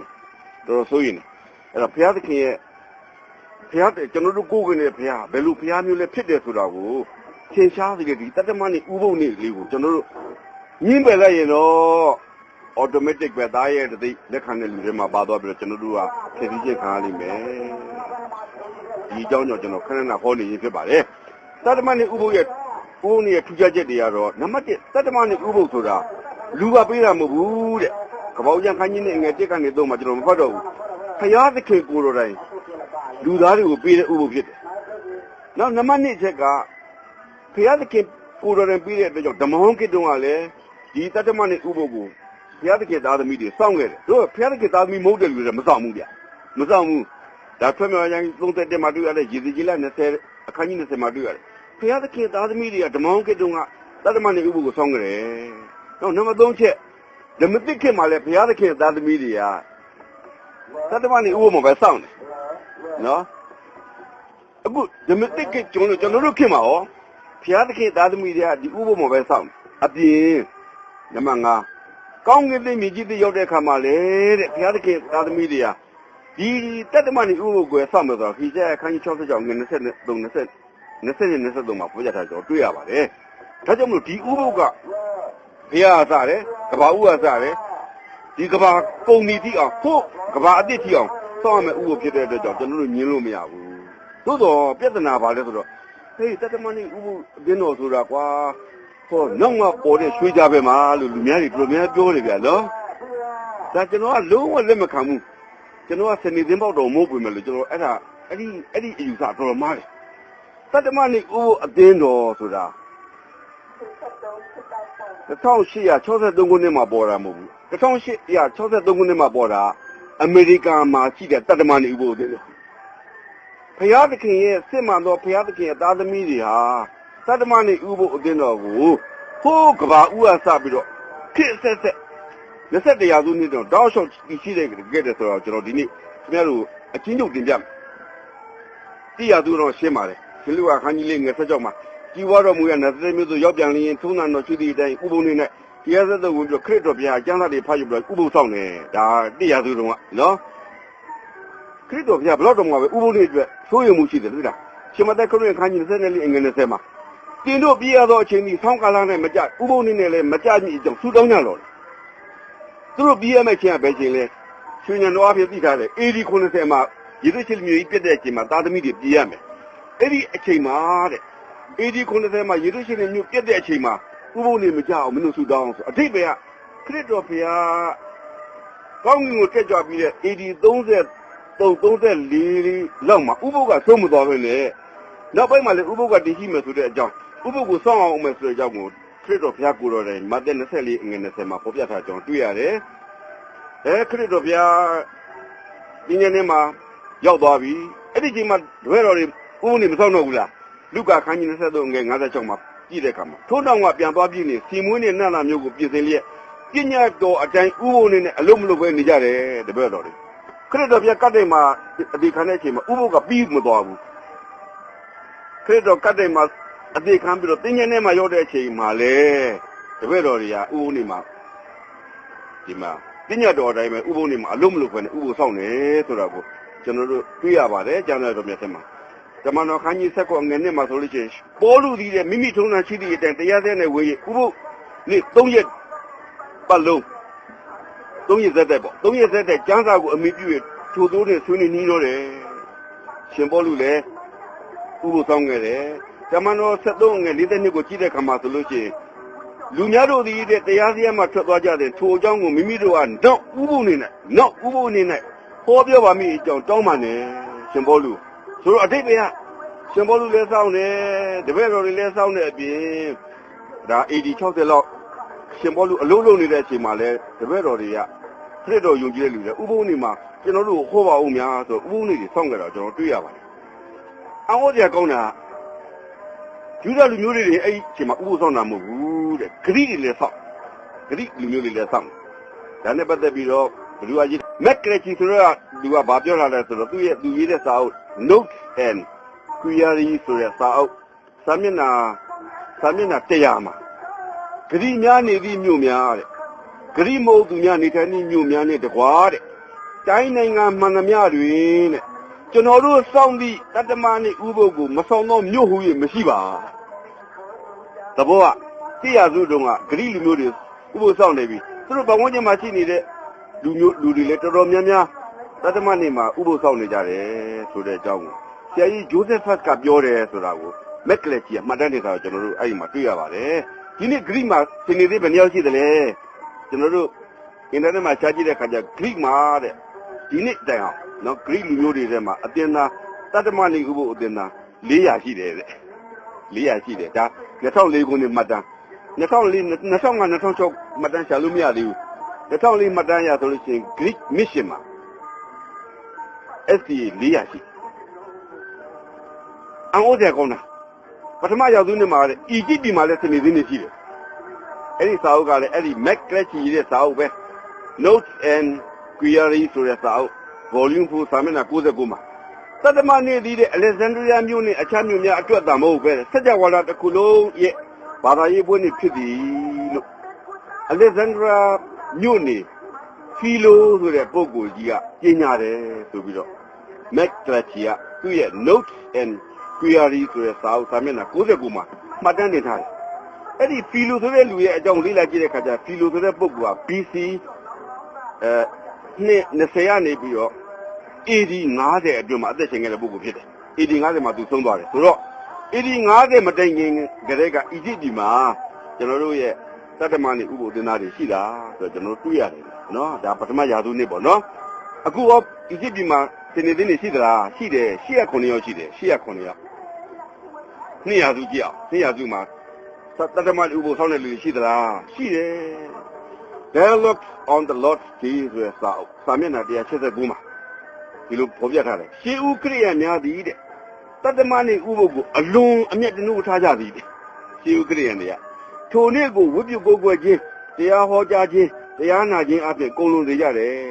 ထိုအလေးကျင့်သည်တဲ့တမန်ကျမ်းစာတွေဖော်ပြထားသည့်တမန်တော်များထံမှ၎င်းတို့ရရှိခဲ့သည့်အမွေဖြစ်သည်တဲ့သိပြီက200ရာစုမှာလေရှေးဦးခရစ်ယာန်200ရာစုမှာရှိနေတဲ့ခရစ်ယာန်တွေကတတ္တမနိဥပုပဲဆောက်အခြားဥပုဘယ်ဥပုမှမရှိတော့ကျွန်တော်တို့တွေ့ရတယ် Now Church History စာအုပ် Volume 1စာမျက်နှာ30မှာတစ်ခု63မှာတစ်ခုဗာတွေ့ရတယ်ဆိုတော့တပါးအမျိုးသားခရစ်ယာန်များသည်လေတဲ့တတ္တမနိဥပုကိုဆောင်းခဲ့ကြတယ်သဘောကတော့ခရစ်တော်နောက်လိုက်မှန်ရင်အဲ့ဒီခါတော့တတ္တမနိဥပုပဲဆောင်းတယ်ဒီပဲနော်ခရစ်တော်ရဲ့တပည့်မှန်ရင်တတ္တမနိဥပုပဲဆောင်းတယ်တဲ့200ရာစုမှာလဲ Now the whole works of Jeremy Keeler ဆိုတဲ့စာအုပ်စာမျက်နှာ416မှာဗာပြောထားတယ်ဆိုတော့ရှေးခရစ်ယာန်များသည်တဲ့ဂျူးလူမျိုးများဆောင်းခဲ့သည့်တတ္တမနိဥပုကိုဆောင်းခဲ့ကြတယ်ဥပုနှမျိုးမရှိဘူးတစ်မျိုးပဲရှိတယ်သူတို့ဥပုပဲဆောင်းတယ်တတ္တမနိဥပုပဲဆောင်းတယ်တဲ့200ရာစုမှာထို့ကြောင့်ခရစ်ယာန်များသည်တဲ့သူဥပုနေ့တွင်စီဝေးကပညာတိကြားများကိုဖတ်ကြားခဲ့ကြသည်မှာလာအိုဒီစီယန်ကောင်စီကျင်းပသည့်အချိန်ဖြစ်တယ်အချိန်အထိဖြစ်တယ်သဘောတော့လာအိုဒီစီယန်ကောင်စီကျင်းပတဲ့အချိန်မှာတော့ AD 360လောက်ကြာတော့လာအိုဒီစီယန်ကောင်စီကနေတော့မလို့တတ္တမနိဥပုကိုမဆောင်နဲ့တော့လို့အဲ့လိုတားတဲ့အချိန်အဲ့ဒီအချိန်ထိအောင်တတ္တမနိဥပုကိုဆောင်ခဲ့ကြတယ်ဆိုပြီးတော့ The Whole Works of Jeremy Keeler ဆိုတဲ့စာမျက်နှာ400ကျောက်မှာလည်းကျွန်တော်တွေ့ရတယ်200ရာစုမှာနော်200ရာစုမှာလည်းတတ္တမနိဆောင်တယ်လူရှိတယ်300ရာစုကြည့်အောင်300ရာစုမှာလည်းရှိသလား A Land Treatise of the Sabbath ဆိုတဲ့စာမျက်နှာ90မှာရှေးခေတ်ဥပုံနေ့ဒီတဲ့ဆက်လက်တည်ရှိနေသည်ကို၎င်းအရှိတိုင်းအသင်းတော်မှခရစ်ယာန်များသည်တဲ့ခရစ်တော်အသေးခံသည့်နောက်နှစ်ပေါင်း300ကျော်အထိဥပုဆောင်ခဲ့ကြတတ္တမနိဥပုကိုဆောင်ခဲ့ကြသည်မှာ၎င်းပြေကြလာသည်ဆိုပြီးတော့ A Land Treatise of the Sabbath ဆိုတဲ့စာမျက်နှာ90မှာကျွန်တော်တွေ့ရတယ်ခရစ်တော်သေးပြီးနှစ်ပေါင်း300ကျော်တိအောင်တခြားဥပုမဆောင်သေးဘူးတဲ့ဒါခရစ်ယာန်ဆိုတဲ့လူတွေကတတ္တမဥပုပဲဆောင်တယ်ဆိုတော့300ရာစုထိအောင်ဒါကတော့တက်ပြီးတာရကတွေကျွန်တော်တို့ရှိပြီအင်္ဂုတ္တကောင်းတယ် Sunday Sabbath ဆိုတဲ့စာမျက်နှာ163မှာတမန်တော်ခေတ်မှလာအိုဒီစီယန်ကောင်စီအချိန်ထိနှစ်ပေါင်း364နှစ်ထိတဲ့ဂျူးများဆောင်ခဲ့တဲ့ဥပုပ်တွေကိုခရစ်ယာန်များဆောင်ခဲ့ကြသည်တော်တော်ရှင်းတယ်ဒါကြောင့်မလို့ဒီနေ့အစ္စရေးတွေမှာရောသင်နေရရှိရလားလို့မေးခွန်းရှိတယ်အင်္ဂုတ္တကောင်းတယ်အစ္စရေးတော်တော်များများတော့စနေနေ့ကိုဥပုပ်ဆောင်မယ်လို့လဲ SDA မဟုတ်ကြဘူးလေ SDA အစ္စရေးလူမျိုးက884ယောက်ပဲရှိတယ်2004ခုနှစ်တည်းအောင်နော်ဥပုပ်နေ့တော့ဆောင်တယ် သို့တော်လည်းမျောလင်းချင်းခရစ်တော်မျိုးမျိုးသူကခရစ်တော်တွေ့ကြည့်ကြမမျောဘူး STA မဟုတ်ဘူး STA ဟုတ်တဲ့ Israel ဟာတဲ့884ယောက်ရှိတာကိုကျွန်တော်စရေးမှာတွေ့ရတယ်တဲ့နော်300စုမှာတတမနေ့ဥပုပ်တွေအများကြီးရှိကြောင်းကို early spread of Christianity ဆိုတဲ့စာအုပ်စာမျက်နှာ460မှာလည်းဒီလိုတွေ့ရတယ်ဗျ AD 225လောက်ကလေးကတဲ့နော် AD 225လောက်ကလေးကအရှိတိုင်းအတင်းတော်ဟုခေါ်သည့်တတမနေ့ဥပုပ်ဆောင်သူများသည်ပါလက်စတိုင်းမှာအိန္ဒိယအထိရှိတယ်ဆိုတော့တတမနေ့ဥပုပ်အသင်းဆိုတာရွှေကြပဲမဟုတ်ဘူးဗျနော်100တဲ့200စု300စုမှာရှိခဲ့ပြီကျွန်တော်တို့ဗမာပြည်လူတွေတော့မသိသေးဘူးပေါ့ဆိုတော့ပါလက်စတိုင်းကနေပြီးအိန္ဒိယတိအောင် AD 225လောက်ကလေးကစောင့်ကြကြပြီအိန္ဒိယပြည်မှာဒီနေ့အသင်းသားတွေဘယ်လောက်ရှိသလဲအိန္ဒိယပြည်မှာ2004 2005စည်ရင်ရဆိုလို့ရှိရင်အိန္ဒိယပြည်မှာတဲ့ AD 225ကလေးကစနေတင်းရှိခဲ့ပြီးတော့အခုအချိန်မှာတဲ့အသင်းတော်4324 churches ရှိတယ် membership က1,534,593ရှိတယ်ဟောအများကြီးပဲအိန္ဒိယပြည်မှာဗမာပြည်တဲ့အများကြီးများတော့ကျွန်တော်တွေ့ရတယ်နော်။အိန္ဒိယပြည်မှာရှိပြီ300စုမှာအီဂျစ်ပြည်မှာလည်းရှိတယ်ဆိုတဲ့အကြောင်းကို of the righteous February ဆိုတဲ့စာမျက်နှာ3မှာလည်းတွေ့ရတယ်အီဂျစ်ပြည်မှာရှိ300စုမှာလည်းကြိုးဝါနေလို့မယ်ဆိုတဲ့နေရာနော်။နောက်300စုမှာအာဖရိကမှာလည်းစနေနေ့ဥဒတွေရှိနေပြီဆိုတဲ့အကြောင်းကို Homily on Numbers 23ဆိုတဲ့စာမျက်နှာ950နဲ့949မှာတွေ့ရတယ်အဲ့ဒီကလေးကအာဖရိကမှာစနေနေ့ရှိခဲ့တာနော်လွန်ခဲ့တဲ့2004ခုနှစ်မှတ်တမ်းရဆိုလို့ရှိရင်အရှိအာဖရိကဒီဝေဒန်တစ်ခုတည်းနဲ့နော်အရှိအာဖရိကဒီဝေဒန်တစ်ခုတည်းမှာတောင်မှာပဲစနေနေ့အသင်းတော်1,000ရှိတယ်အသင်းသား2,000ခွဲရှိတယ်ဒါ27ရာစုရောက်လာတာပေါ့နော်300စုကလေးကအာဖရိကမှာစနေနေ့ရှိခဲ့တယ်ဆိုတော့ကျွန်တော်တို့တွေ့ရတယ်ဒီကြောင့်နဲ့ပတ်သက်ပြီးတော့ dissertation on the Lord's Day ဆိုတဲ့စာမျက်နှာ33-34မှာလဲလာအိုဒီစီယန်ကောင်ဆယ်ကတတမနေ့ကိုဖျက်သိမ်းတော်လဲဆက်လက်ပြီးတော့ဥပုပ်ဆောင်နေကြကြောင်းကိုတဲ့ဘယ်လိုရေးထားလဲဆိုတော့တတမနေ့ဥပုပ်ကိုတဲ့ခရစ်တော်ကိုယ်တော်တိုင်ဆောင်းခဲ့သည်တဲ့တမန်တော်များနဲ့ရှေးဦးခရစ်ယာန်များလည်းဆောင်းခဲ့သည်မှာတဲ့သူဥပုပ်ကိုလာအိုဒီစီယန်ကောင်စီကဖျက်သိမ်းသည့်အချိန်ပြောင်းဖြစ်တယ်ဆိုပြီးတော့လဲဒီ dissertation on the Lord's Day ဆိုတဲ့စာအုပ်ထဲမှာမှတ်တမ်းနေတာကျွန်တော်တွေ့ရတယ်300စုနော်400စုကြည့်တဲ့အခါကျတော့ဟာ400စုမှာဆိုလို့ရှိရင်အံ့ဩစရာကောင်းတယ်ဗျာနော် Petrologia Lectima ဆိုတဲ့စာမျက်နှာ1131မှာဆိုလို့ရှိရင်ဒီ Abyssinian ဆိုတဲ့ Abyssinian အရင်တော့ Abyssinian ခေါ်တယ်အခုချိန်မှာတော့ Ethiopian ခေါ်တာပေါ့ဗျာကျွန်တော်တို့သိတယ် Ethiopian ဆိုတော့သိတယ် Abyssinian ဆိုတော့သိမသိဘူး Abyssinian ဆိုတဲ့လူမျိုးတွေက Bishop ကြီးနော်New Zealand ကတဲ့တရုတ်ပြည်အနှံ့သို့ခရီးနှင်ခဲ့တယ်အဘက်စနီယာအတင်းတော်သည်တဲ့စနေနေ့ကိုသရုတ်ထပညာမှတတ်မှတ်သည့်တန်ရှင်းရနေ့အဖြစ်နှစ်ပေါင်း1900ကြာဆောင်းလျှောက်ခဲ့တယ်ဆိုပြီးတော့အဲ့ဒီ Petrologia Lectima ဆိုတဲ့စာအုပ်ထဲမှာကျွန်တော်တွေ့ရတယ်အဘက်စနီယာအခုတော့ Ethiopian အဲ့ဒီအတင်းတော်မှာအဲ့ဒီနိုင်ငံမှာဒီနေ့အတင်းသား3,300,1664ယောက်ရှိတယ်400စုကလေးကသူတို့စောင့်ခဲ့တယ်အခုချိန်ကျွန်တော်ဆောင်လုံးမယ်ဒါပေမဲ့400စုနဲ့တော့ကျွန်တော်တို့ဘာမှဗမာပြည်မှာမသိသေးဘူးပေါ့နော်ဗမာပြည်မှာမသိသေးဘူးနော်400စုမှာ Truth for Infant ဆိုတဲ့စာအုပ်စာမျက်နှာ308မှာအလွန်ထင်ရှားသည့်ညွှန်ကြားရေးမှူးတို့ဖြစ်သူနော် New Circus ရေးတဲ့အာရေဗီးယားတဲ့ပါရှားအိန္ဒိယတရုတ်ပြည်မြောက်သို့သွားကတတမနေ့ဥပုပ်ဆောင်သောအီသီယိုးပီးယားအသင်းတော်ယူကြီးများကို AD 390တွင်နေခဲ့တယ်တရုတ်ပြည်တွေအိန္ဒိယပြည်တွေပါရှားဆိုတာအခုကျွန်တော်တို့ခေါ်နေတဲ့အီရန်ပေါ့သွားတွင်နေခံတယ်တဘောတရုတ်ပြည်က AD 400စုကလေးရောက်နေပြီအခုတရုတ်ပြည်မှာစနေနေ့တတမနေ့ဥပုပ်အသင်းတော်3,38,299ယောက်ရှိတယ် mali meneu neu na meneu do le be Iran ma ro de adi liya su ni dong ka le yauk pe ma le ku che ma Iran ma advantage 20ပဲရှိတယ်သို့တော်လည်းရှိလုံးပါပဲသူတို့လည်းရှိလုံးပဲကျွန်တော်တွေ့ရတယ် Antiquities of the Christian Church Volume 2နော်စာမျက်နှာ1130မှာဆိုလို့ရှိရင်ဂရိလူမျိုးအမျိုးသားများဟာတဲ့စနေဥပုသ်ဆောင်ကြောင်း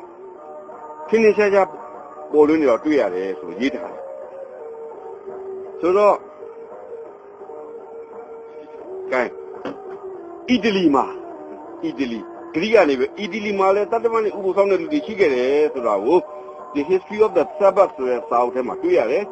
ယောမကိုရောက်သည့်အချိန်တွင်တင်းနှင်းငွေဥပုသ်ကိုဆောင်၍မီလန်မှာရှိသည့်အချိန်တွင်စနေဥပုသ်ကိုဆောင်သည်မီလန် Bishop ကြီးနော် Ambrosius လို့လည်းခေါ်တယ် Ambrosius ကပြောတယ်ဒါကြောင့်ယောမမျိုးကိုရောက်ရင်ယောမလိုကျင့်ဆိုတဲ့စကားပေါ်လာခြင်းဖြစ်တယ်အတိတ်ပဲကဒီ400စု500စုကလေးဟာနော်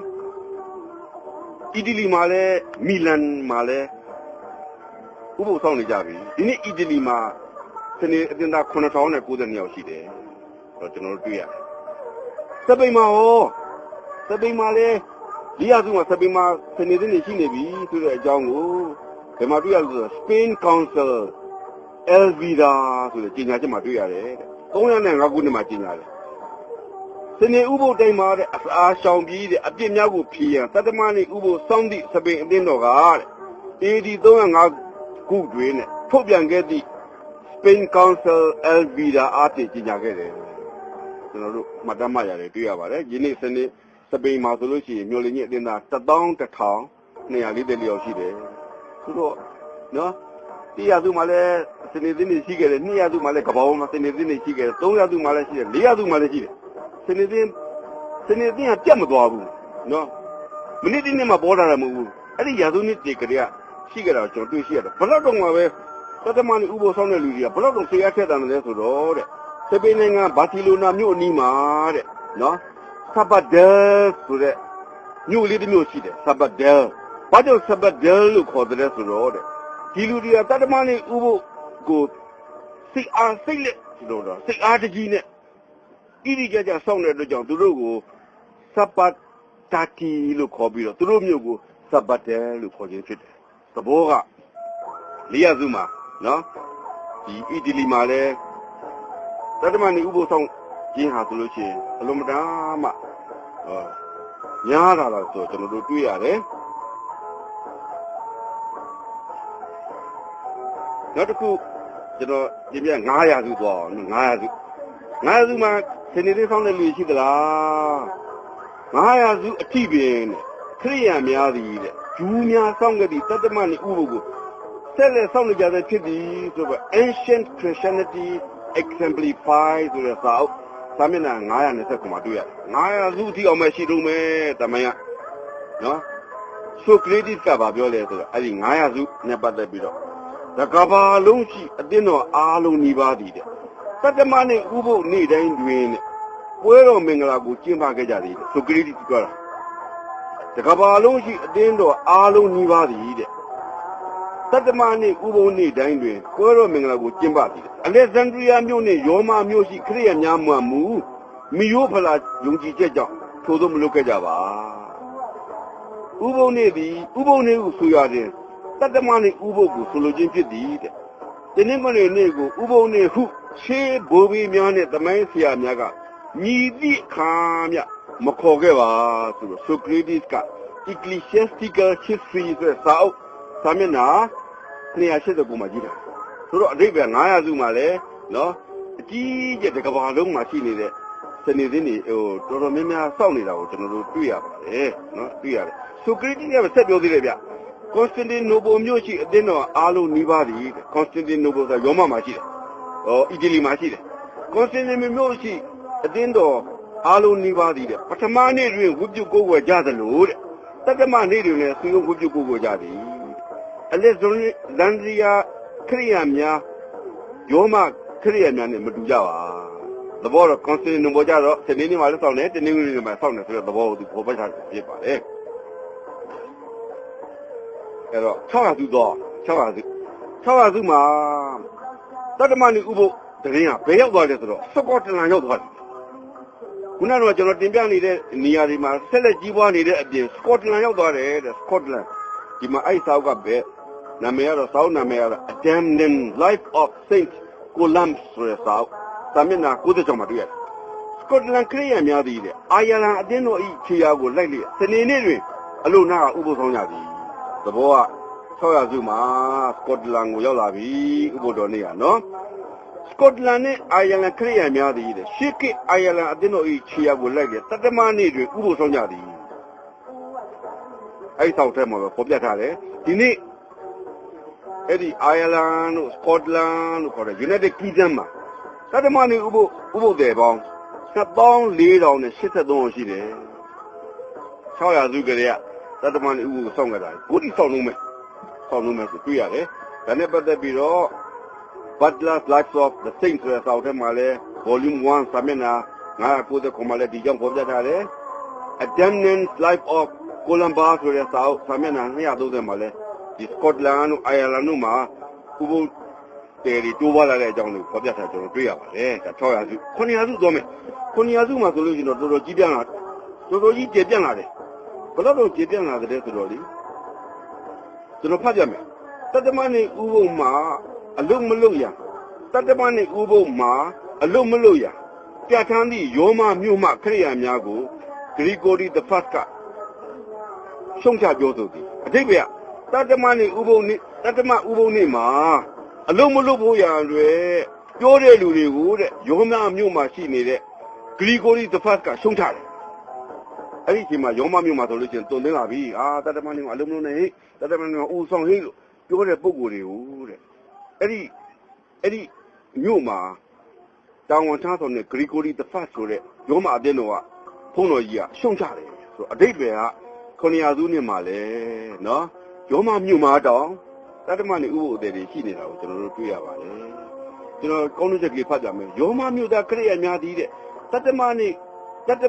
ဥပုပ်တွင်တဲ့အလုံးမနာကဝိပုဥပုပ်ဆောင်နေကြသဖြင့်ဂရီကိုဒီthe first ကအမိန့်ထုတ်လျက်ထိုနေ့တွင်ဥပုပ်မဆောင်ရတားမြစ်ခဲ့ပါသည်ဆိုပြီးတော့19 and post 19 fathers ဆိုတဲ့စာအုပ်စာမျက်နှာ episode 1မှာတွေ့ရနော်ဆိုတော့အတိတ်က900စုနှစ်မှာယောမမှာတော့မှပဲဥပုပ်ဆောင်တဲ့လူတွေရှိနေတာကိုကျွန်တော်တွေ့ရတယ်အဲ့ဒီ900စုထဲမှာပဲ Scotland တို့ Ireland တို့မှာလည်းဥပုပ်တယ်ဒီတိုးပါလာတဲ့အကြောင်းကို The Church in Scotland ဆိုတဲ့စာအုပ်စာမျက်နှာ140ထဲမှာလည်းတွေ့ရတယ်အထူးသဖြင့် The Rise of Medieval Church ဆိုတဲ့စာအုပ်စာမျက်နှာ239မှာဘယ်လိုဖော်ပြထားလဲဆိုတော့ Scotland နဲ့ Ireland ခရစ်ယာန်များတည်တဲ့ယောမအသင်းတော်မှ The Baltic ကျမ်းစာကိုမသုံးပဲတမန်ကျမ်းစာကိုသာလက်ချက်ကြီးတတ္တမနေ့တွေဥပုပ်ဆောင်ကြသည်နော်ဆိုတော့အတိတ်ပဲကအဲ့ဒီချိန်မှာတော့တစ်ဖက်ကလည်းတနင်္ဂနွေဥပုပ်ဆောင်တဲ့လူတွေလည်းရှိလာပြီစနေနေ့မှာဆက်လက်ပြီးဥပုပ်ဆောင်တဲ့လူတွေလည်း Scotland တို့ Ireland တို့မှာရှိတာတွေ့ရပါတယ်ရှိရစုမှာတော့ဒီမှာ Encyclopedia of Religious Knowledge ဆိုတဲ့စာအုပ်နော်အဲ့ဒီမှာဘယ်လိုဖော်ပြထားလဲဆိုတော့အိန္ဒိယတရုတ်ပါရှားစသည်တဲ့ Nestonian အသင်းတော်သို့မဟုတ်အရှိတိုင်းခရစ်ယာန်အသင်းတော်များနှင့်အိန္ဒိယရှိ Saint Thomas ခရစ်ယာန်များသည်တဲ့တတ္တမနေ့ကိုကြည်ပြန့်ဆောင်ရွက်ကြပါသည်တဲ့ထိုခရစ်ယာန်များသည်ယောမအသင်းတော်နှင့်အဆက်အသွယ်ဖြတ်ထားသည့်ခရစ်ယာန်များဖြစ်ပါသည်သဘောကတော့800စုမှာအိန္ဒိယပြည်မှာလည်းဥပုပ်တယ်တွေတိုးပွားနေတယ်နော်ပါရှားမှာလည်းပါရှားဆိုတာအီရန်ပေါ့ဗျာတိုးပွားနေတော့တွေ့ရှိရပါတယ်တဲ့800စုမှာဘယ်ဂျီယံမှာလည်းစနေနေ့ရှိတယ်ဆိုတဲ့အကြောင်းကိုဒီမှာConcili in Fact ဆိုတဲ့စာအုပ်စာမျက်နှာ932မှာတွေ့ရတယ်။လာအိုဒီဇန်ကောင်စီအမိန့်ချမှတ်သည်ကိုရည်ညွှန်းလျက်တတ္တမနေ့ဆောင်ညွှန်းကိုဘယ်ဂျီယံမှာတားမြစ်သည်။ဒါပေါ့ဘယ်ဂျီယံမှာတားမြစ်တယ်ဆိုကြတဲ့ကတတ္တမနေ့ဆောင်ညွှန်းကိုတားမြစ်တယ်ဆိုတော့တတ္တမနေ့ဆောင်တဲ့လူတွေရှိတယ်တွေ့ရတယ်။ဘယ်ဂျီယံမှာအခုချိန်မှာအတင်းသား1693ရှိတာကိုလည်းတွေ့ရပါတယ်နော်။ The Book of Sir Marco Polo ဆိုတဲ့စာအုပ်စာမျက်နှာ409မှာပါရှားကုန်းမြင့်များနဲ့ယူဖရိတီးစိုက်ဂရက်မြင့်များဤလွင်မြင့်များတွင်တဲ့ခရိယန်တခြင်းနာများမြင့်ပြန့်လွင်နေပါသည်တဲ့ထိုသူများသည်တဲ့ ရေသိရရှိသောကောက်လိုက်များအတွက်ဆေဘုတ်တဘုတ်ကိုပြီးကြပါသည်စနေနေ့တွင်ဖျားရှိခိုးနေရမိမိတို့၏ဖျားเจ้าများကိုပြန်လည်ပြုပြင်ကြတယ်စနေနေ့မှာလည်းဖျားရှိခိုးတဲ့ဆေဘုတ်တဘုတ်လည်းပြီးတယ်တဲ့ပါရှားကုမျိုးမှာရှိနေတဲ့ပါရှားတွေဒါရှေ့ရစုတယ်ဆိုတော့အတိတ်ဘယ်ကရာစုတစ်ခုမှမလွတ်ခဲ့ဘူးရှေ့ရစုတည်အောင်စနေနေ့နဲ့ရှိနေတော့ကျွန်တော်တွေ့ရှိရတယ်AD 980ခုနှစ်လောက်တုန်းကတဲ့ကြောက်ထွင်းစာတစ်ခုကိုနော် AD 980လောက်မှာပြုလုပ်ခဲ့တဲ့ကြောက်ထွင်းစာတစ်ခုကို AD 1625ခုနှစ်မှာချန်ကန်ဆိုတဲ့မြို့နီးမှာတွေ့ရတယ်အဲ့ဒီထက်မှာဗာရေးထားတယ်ဆိုတော့သတ္တမနေ့တွင်မိမိတို့၏စိတ်နှလုံးကိုတန်ဆင်းစင်ကြယ်စေမှုလုပ်ပြီးအပြစ်ခွင့်လွှတ်ခြင်းများကိုရယူလျက်ရစ်ပူဇော်ခြင်းများကိုပြုလုပ်ကြတယ်ဤဘာသာတရားသည်အလွန်ဆုံးလင်းပြီးကောင်းမြတ်လာတော်လဲအမြင့်တက်ကြံခက်လာပါသည်သို့သောကောင်းမြတ်သောသုံးသင်ခြင်းများမြင်အမောင်ကိုခွင့်၍အလင်းကိုဆောင်ပါတယ်ဆိုပြီးတော့အဲ့ဒီကြောက်ထွင်းစာထဲမှာရေးထားတာကိုကျွန်တော်လည်းတွေ့ရတယ်ဆိုလိုချင်တာကတတ္တမနေ့ကိုရှိရသောနေ့မှာတော်တော်ကြည်ကြည်ပြောင်းဆောက်နေတော့ကျွန်တော်တွေ့ရတယ်900စုမှာကြည့်အောင်900စုမှာရောတတ္တမဥပ္ပဆောက်နေလူရှိသလားဘူဂေးရီးယားရောက်လာပြီတဲ့တတ္တ900စုမှာကျွန်တော်ဖတ်ပြမယ်ရှေးဦးတရားဟောဆရာများကစနေဥပုံနေ့တွင်အလို့မလို့ရဟုဘူဂေးရီးယားတွင်သွန်သင်ကြပါသည်900စုဆိုတော့ဒီစာအုပ်တော့ဘယ်မှာတွေ့ရလဲဆိုတော့ Tansili and Just Teacher ဆိုတဲ့စာအုပ် volume 4စာမျက်နှာ488မှာတွေ့ရတယ်ဆိုတော့ဘူဂေးရီးယားမှာလည်း900စုမှာစနေဥပုသ်တွေရှိတာကိုတွေ့ရတယ်1000စုမှာကြည့်အောင်1000စုမှာဆိုလို့ရှိရင်တဲ့ Warden Z ဆိုတဲ့ပုဂ္ဂိုလ်တွေပေါ်လာပြီဗျနော် Warden Z ဆိုတဲ့ပုဂ္ဂိုလ်တွေကရောမအတင်းတော်ကနေပြီးအကြီးကျယ်နှိပ်ကွက်တဲ့စနေနေ့မဆောင်ရဘူးဘုရားသခင်တရားတော်တွေမလဲရဘူးဆိုတဲ့အချိန်ကျတော့သူတို့တွေကတောတွေတောင်တွေထဲမှာပြေးပြီးတော့တတ္တမနေဥပုသ်ဆောက်ကြတယ်တဲ့ Warden Z များသည်တဲ့ထိုရာစုမှာစပြီးတတ္တမနေဥပုသ်မှာလွဲပြီးညီးသည့်နေ့ကိုမှဥပုသ်မဆောက်ကြဘူးတဲ့နော်Forerunner ဆိုတဲ့စာအုပ်ထဲမှာလူသားရေးတဲ့စာအုပ်မာတင်လူသားရေးတဲ့ Forerunner ဆိုတဲ့စာအုပ်ထဲမှာတွေ့ရတယ်တဲ့စာမျက်နှာ98မှာတွေ့ရပါတယ်နော်ဒါကြောင့်မလို့ဆရာစုမှာလည်းကျွန်တော်တို့ရှိတယ်နော်ဥပုသ်တွေKyrgyzstan ဆိုတဲ့ဒီအခုတော့မွတ်စလင်နိုင်ငံဖြစ်သွားပြီ Kyrgyzstan ဆိုတဲ့နိုင်ငံမှာဆရာစုကလည်းဥပုသ်တွေရှိတယ်ဆိုတဲ့အကြောင်းကို The New Encyclopedia of Religious Knowledge ဆိုတဲ့စာအုပ်ထဲမှာတွေ့ရတယ်ကျွန်တော်ဖတ်ပြမယ်Kyrgyzstanမှာနေသည့် Estonian များသည်တဲ့ဝက်သားကိုလုံးဝမစားပဲတတ္တမနေဥပုသ်ကိုစောင့်ရသည်တဲ့ဒီကျော်များခံအပြစ်ဝင်ချခြင်းကိုလက်မခံဘူးနော်ဘာကော်ထရီခေါ်တဲ့ငရဲကလေးယုံကြည်ခြင်းကိုလည်းလက်မခံဘူးတဲ့Kyrgyzstanစနေနေ့ဒါ10ရာစုနှစ်တုန်းက17ရာစုမှာတော့စကော့တလန်မှာကြီးကျယ်ကြီးပွားနေပြီဂရိမှာလည်းကြီးပွားနေပြီအဲ့ဒီအကြောင်းနဲ့ပတ်သက်ပြီးတော့ The Celtic Scotland ဆိုတဲ့စာအုပ် volume 2စာမျက်နှာ350မှာဖော်ပြထားတယ်ကျွန်တော်တွေ့ရတယ်နောက်တစ်ခါ History of Scotland from the Roman Occupation ဆိုတဲ့စာအုပ်စာမျက်နှာvolume 1စာမျက်နှာ96မှာလည်း Scotland မှာတဲ့တတ္တမဏိဥပုသ်အသင်းသားတွေတအားတိုးပွားနေတဲ့ဆိုတဲ့အကြောင်း17ရာစုမှာအဲ့ဒီအကြောင်းဖော်ပြထားတယ်လို့ကျွန်တော်တွေ့ရပါတယ်တဲ့12ရာစုမှာအီတလီတွေကိုတဲ့Lombardy လို့လည်းခေါ်တယ်တဲ့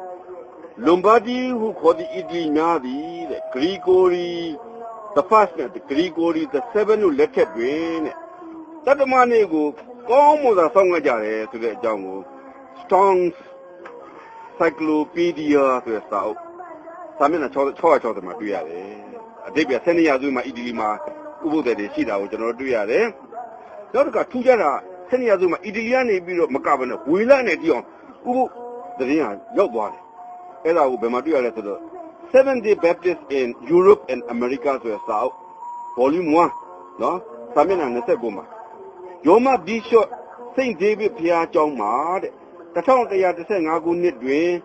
ခန့်ချင်းမခံရမီကလေးကဝေလာတက်ကတူမြေတွင်တဲ့တတ္တမနှင့်ဥပုသ်တယ်များရှိနေကြပြီတဲ့ဝေလာများသည်ထိုအချိန်ထိယောမကိုဥမကျွတ်ကြပဲလုံခြုံသောနေရာမဲ့တွင်ပုံးလျက်တတ္တမနှင့်ကိုတစ္ဆာရှိစွာစောင့်ရတယ်တဲ့12ရာစုနှစ်မှာနော် Seventh-day Baptist in Europe and America ဆိုတဲ့စာအုပ်စာမျက်နှာ29မှာကျွန်တော်တို့တွေ့ရတယ်73ရာစုနှစ်မှာပြင်သစ်ရောက်လာပြီတတ္တမနှင့်ဥပုသ်ဆောင်ခြင်းပြင်သစ်ပြည်တောင်ပိုင်းတွင်လွှမ်းမိုးနေသောဘာသာရေးဖောက်ပြန်သူများကိုတတ်မှတ်သည့်တတ္တမနှင့်ဥပုသ်တယ်များကိုရှင်းလင်းရပြင်သစ်ဘုရင် Louis the nine guard 1229ခုနှစ်တွင်တဲ့ Cupian Keys ခေါ်တဲ့ဥပဒေတရပ်ကိုထုတ်ပြန်တယ်သဘောကတော့ယင်းတိပြည်မှာတတ္တမနဲ့ဥပဆောင်တဲ့လူရောက်လာပြီလူပဲဘယင်းကနေပြီးတော့အဲ့ဒီဥပဆောင်တဲ့လူတွေကိုရှင်းပလိုက်ဆိုတဲ့အမိန့်ကိုထောက်ဒီနေ့ပြင်သစ်မှာပြောလင်းချင်းအတင်သား16698ယောက်ရှိတယ်နော်မွန်ဂိုလီးယားမှာလည်းရှိတယ်ဗျနော်73ရာစုနှစ်မှာမွန်ဂိုလီးယားမှာလည်းစနေစနေရှိနေပြီတဲ့မွန်ဂိုလီးယားများရခဲ့သည့်အောင်ပွဲကြောင့်တတ္တမနဲ့ဥပကိုစောင့်သည့်အရှိပိုင်းအတင်းတော်ကိုထိခိုက်မှုမရှိပါထိခိုက်မှုမရှိသည့်ပြင်မွန်ဂိုလီးယားဘရင်နဲ့မိဖုရားအပါအဝင်မူးမများသည်ဥပုသ်တွေများဖြစ်လာကြပြီတဲ့73ရာစုမှာဒီနေ့မွန်ဂိုလီးယားမှာအတင်းသား1600ရှိတယ်14ရာစုမှာဆိုလို့ရှိရင်ဥပုသ်တွေနော်ဝေးကြအောင်ရောက်လာပြီနော်ဝေးစကန်ဒီနေဗီးယားနိုင်ငံတွေရောက်လာပြီဒီမှာဆိုလို့ရှိရင် Theological Periodicals for the Evangelical Lutheran Church in Norway ဆိုတဲ့စာအုပ် Volume 1စာမျက်နှာ184မှာစနေနေ့တွင်ယနေ့ငွေနေ့မှာကဲ့သို့ဥပုသ်ဆောင်ရန်ဖုံးတော်ကြီးများကယုံကြည်သူများတုံသင်းလာကြသည်ဟာသူစံတမ်းမဲ့နော်ရောမအတင်းတော်ဘုန်းတော်ကြီးတွေကစနေနေ့မှာလည်းဥပုသ်နေ့လိုပဲစောင့်မှာကွာလို့တုံသင်းတယ်ဒါကျွန်တော်ဘာသာပြန်တာမှားမလားခင်ဗျားတို့အင်္ဂလိပ်ကိုဖတ်ကြမယ် Also the priests have caused the people to keep Saturdays as Sundays no theological periodicals for the Evangelical Lutheran Church in Norway ဆိုတဲ့စာအုပ် Volume 1စာမျက်နှာ180မှာတွေ့ရတယ်အဓိပ္ပာယ်ကနော်ဝေးကိုတတ္တမဏိဥပုသ်တွေဥပုသ်ဆောင်တဲ့လူတွေရောက်လာပြီရှိလာပြီနော် History of the Lutheran Catechism in the Nordic Churches ဆိုတဲ့စာအုပ်စာမျက်နှာ89မှာတော့တတ္တမဏိတွင်ဥပုသ်ဆောင်ရမမေ့ကြနှင့်ဟုယောမအတင်းတော်ဤ14ရာစုနှစ်တုံသင်ကြများနဲ့တွေ့ရသည်ယောမအတင်းတော်ကလည်းအဲ့ဒီနော်ဝေးမှာရှိနေယောမအတင်းတော်ကလည်းအဲ့လိုတုံသင်တယ်တတ္တမဏိပါလေစောက်မှာဆိုတော့တုံသင်တာကိုကျွန်တော်တွေ့ရတယ်အဓိပ္ပာယ်14ရာစုနှစ်မှာဆိုလို့ရှိရင်နော်ဝေးနိုင်ငံကိုတတ္တမဏိသတင်းရောက်လာပြီဒါကြောင့်မလို့ဥပုသ်တွေရှိလာပြီဆိုတဲ့အကြောင်းအင်္ဂလန်ဟောလန်ဘူဟီးမီးယားအခုချိန်မှာတော့ဘူဟီးမီးယားမခေါ်တော့ဘူးချက်နိုင်ငံခေါ်တယ်အင်္ဂလန်နိုင်ငံတို့ဟောလန်နိုင်ငံတို့ချက်နိုင်ငံတို့မှာလေတဲ့ဥပုသ်တွေ73ရာစု14ရာစု15ရာစုမှာရှိတယ်ဆိုတဲ့အကြောင်းကိုတဲ့ Truth from Infant ဆိုတဲ့စာအုပ်300စာမျက်နှာ300နဲ့ကိုမှတွေ့တယ်ကျွန်တော်ဘာသာပြန်ထားတယ်တက္ကသိုလ်1950နှစ်1600ခုနှစ်များအကြားတွင်အင်္ဂလန်ဟောလန်နှင့်ဘဝေးမီးယားနဲ့နေထိုင်သည့်တတ္တမဏိဥပုသ်တွေများအကြောင်းကိုကျွန်တော်တို့ရေးသားလာကြပါသည်ဆိုတော့ Wikisin ဆိုတဲ့သမိုင်းဆရာကြီးအမှတ်တမ်းနဲ့ထားပါတယ်ဟောလန်မှာဒီနေ့အတင်းသား4500ကျော်ရှိတယ်ချက်နိုင်ငံမှာဒီနေ့အတင်းသားကျော်လင်းချင်းအတင်းသား9598ယောက်ရှိတယ် UK မှာတော့2400ကျော်ရှိတယ်အဲ့ဒီကလေးကနော်ဒါ15ရာစုနှစ်14ရာစုနှစ်လောက်ကလေးကတတ္တမဏိဥပုသ်တွေရောက်ပြီးတော့ဒီနေ့ပြန်စောင့်လုံးပဲတဲ့နောက်15ရာစုကြည့်အောင်နော်ဝေးမှာဥပုသ်တွေအများကြီးတိုးသွားလာပြီဒါကြောင့်မလို့ယောမအတင်းတော်ကတအားဆိုးရင်လာပြီဆိုပြီးတော့ The History of the Norwegian Church under Catholicism ဆိုတဲ့စာမျက်နှာ480မှာတွေ့ပထမဦးဆုံးသောဆိုးရင်မှုကတဲ့စနေနေ့ကိုတန်ရှင်းသောနေ့အဖြစ်စောင့်နေခြင်းပင်ဖြစ်သည်အရရမှနော်ဝေးတို့ရောက်ရှိလာကြသူများသည်တဲ့ကျွန်တော်တို့ဤဘီရှော့ကြီးဤနယ်ထဲမှာလာပြီးစနေနေ့ကိုဥပုသ်ဆောင်နေကြပါတယ်တဲ့။အိုဟာမင်းကြီးနှင့်ဘီရှော့များမှတတ်မှတ်ထားသည့်ဥပုသ်နေ့မှာအပ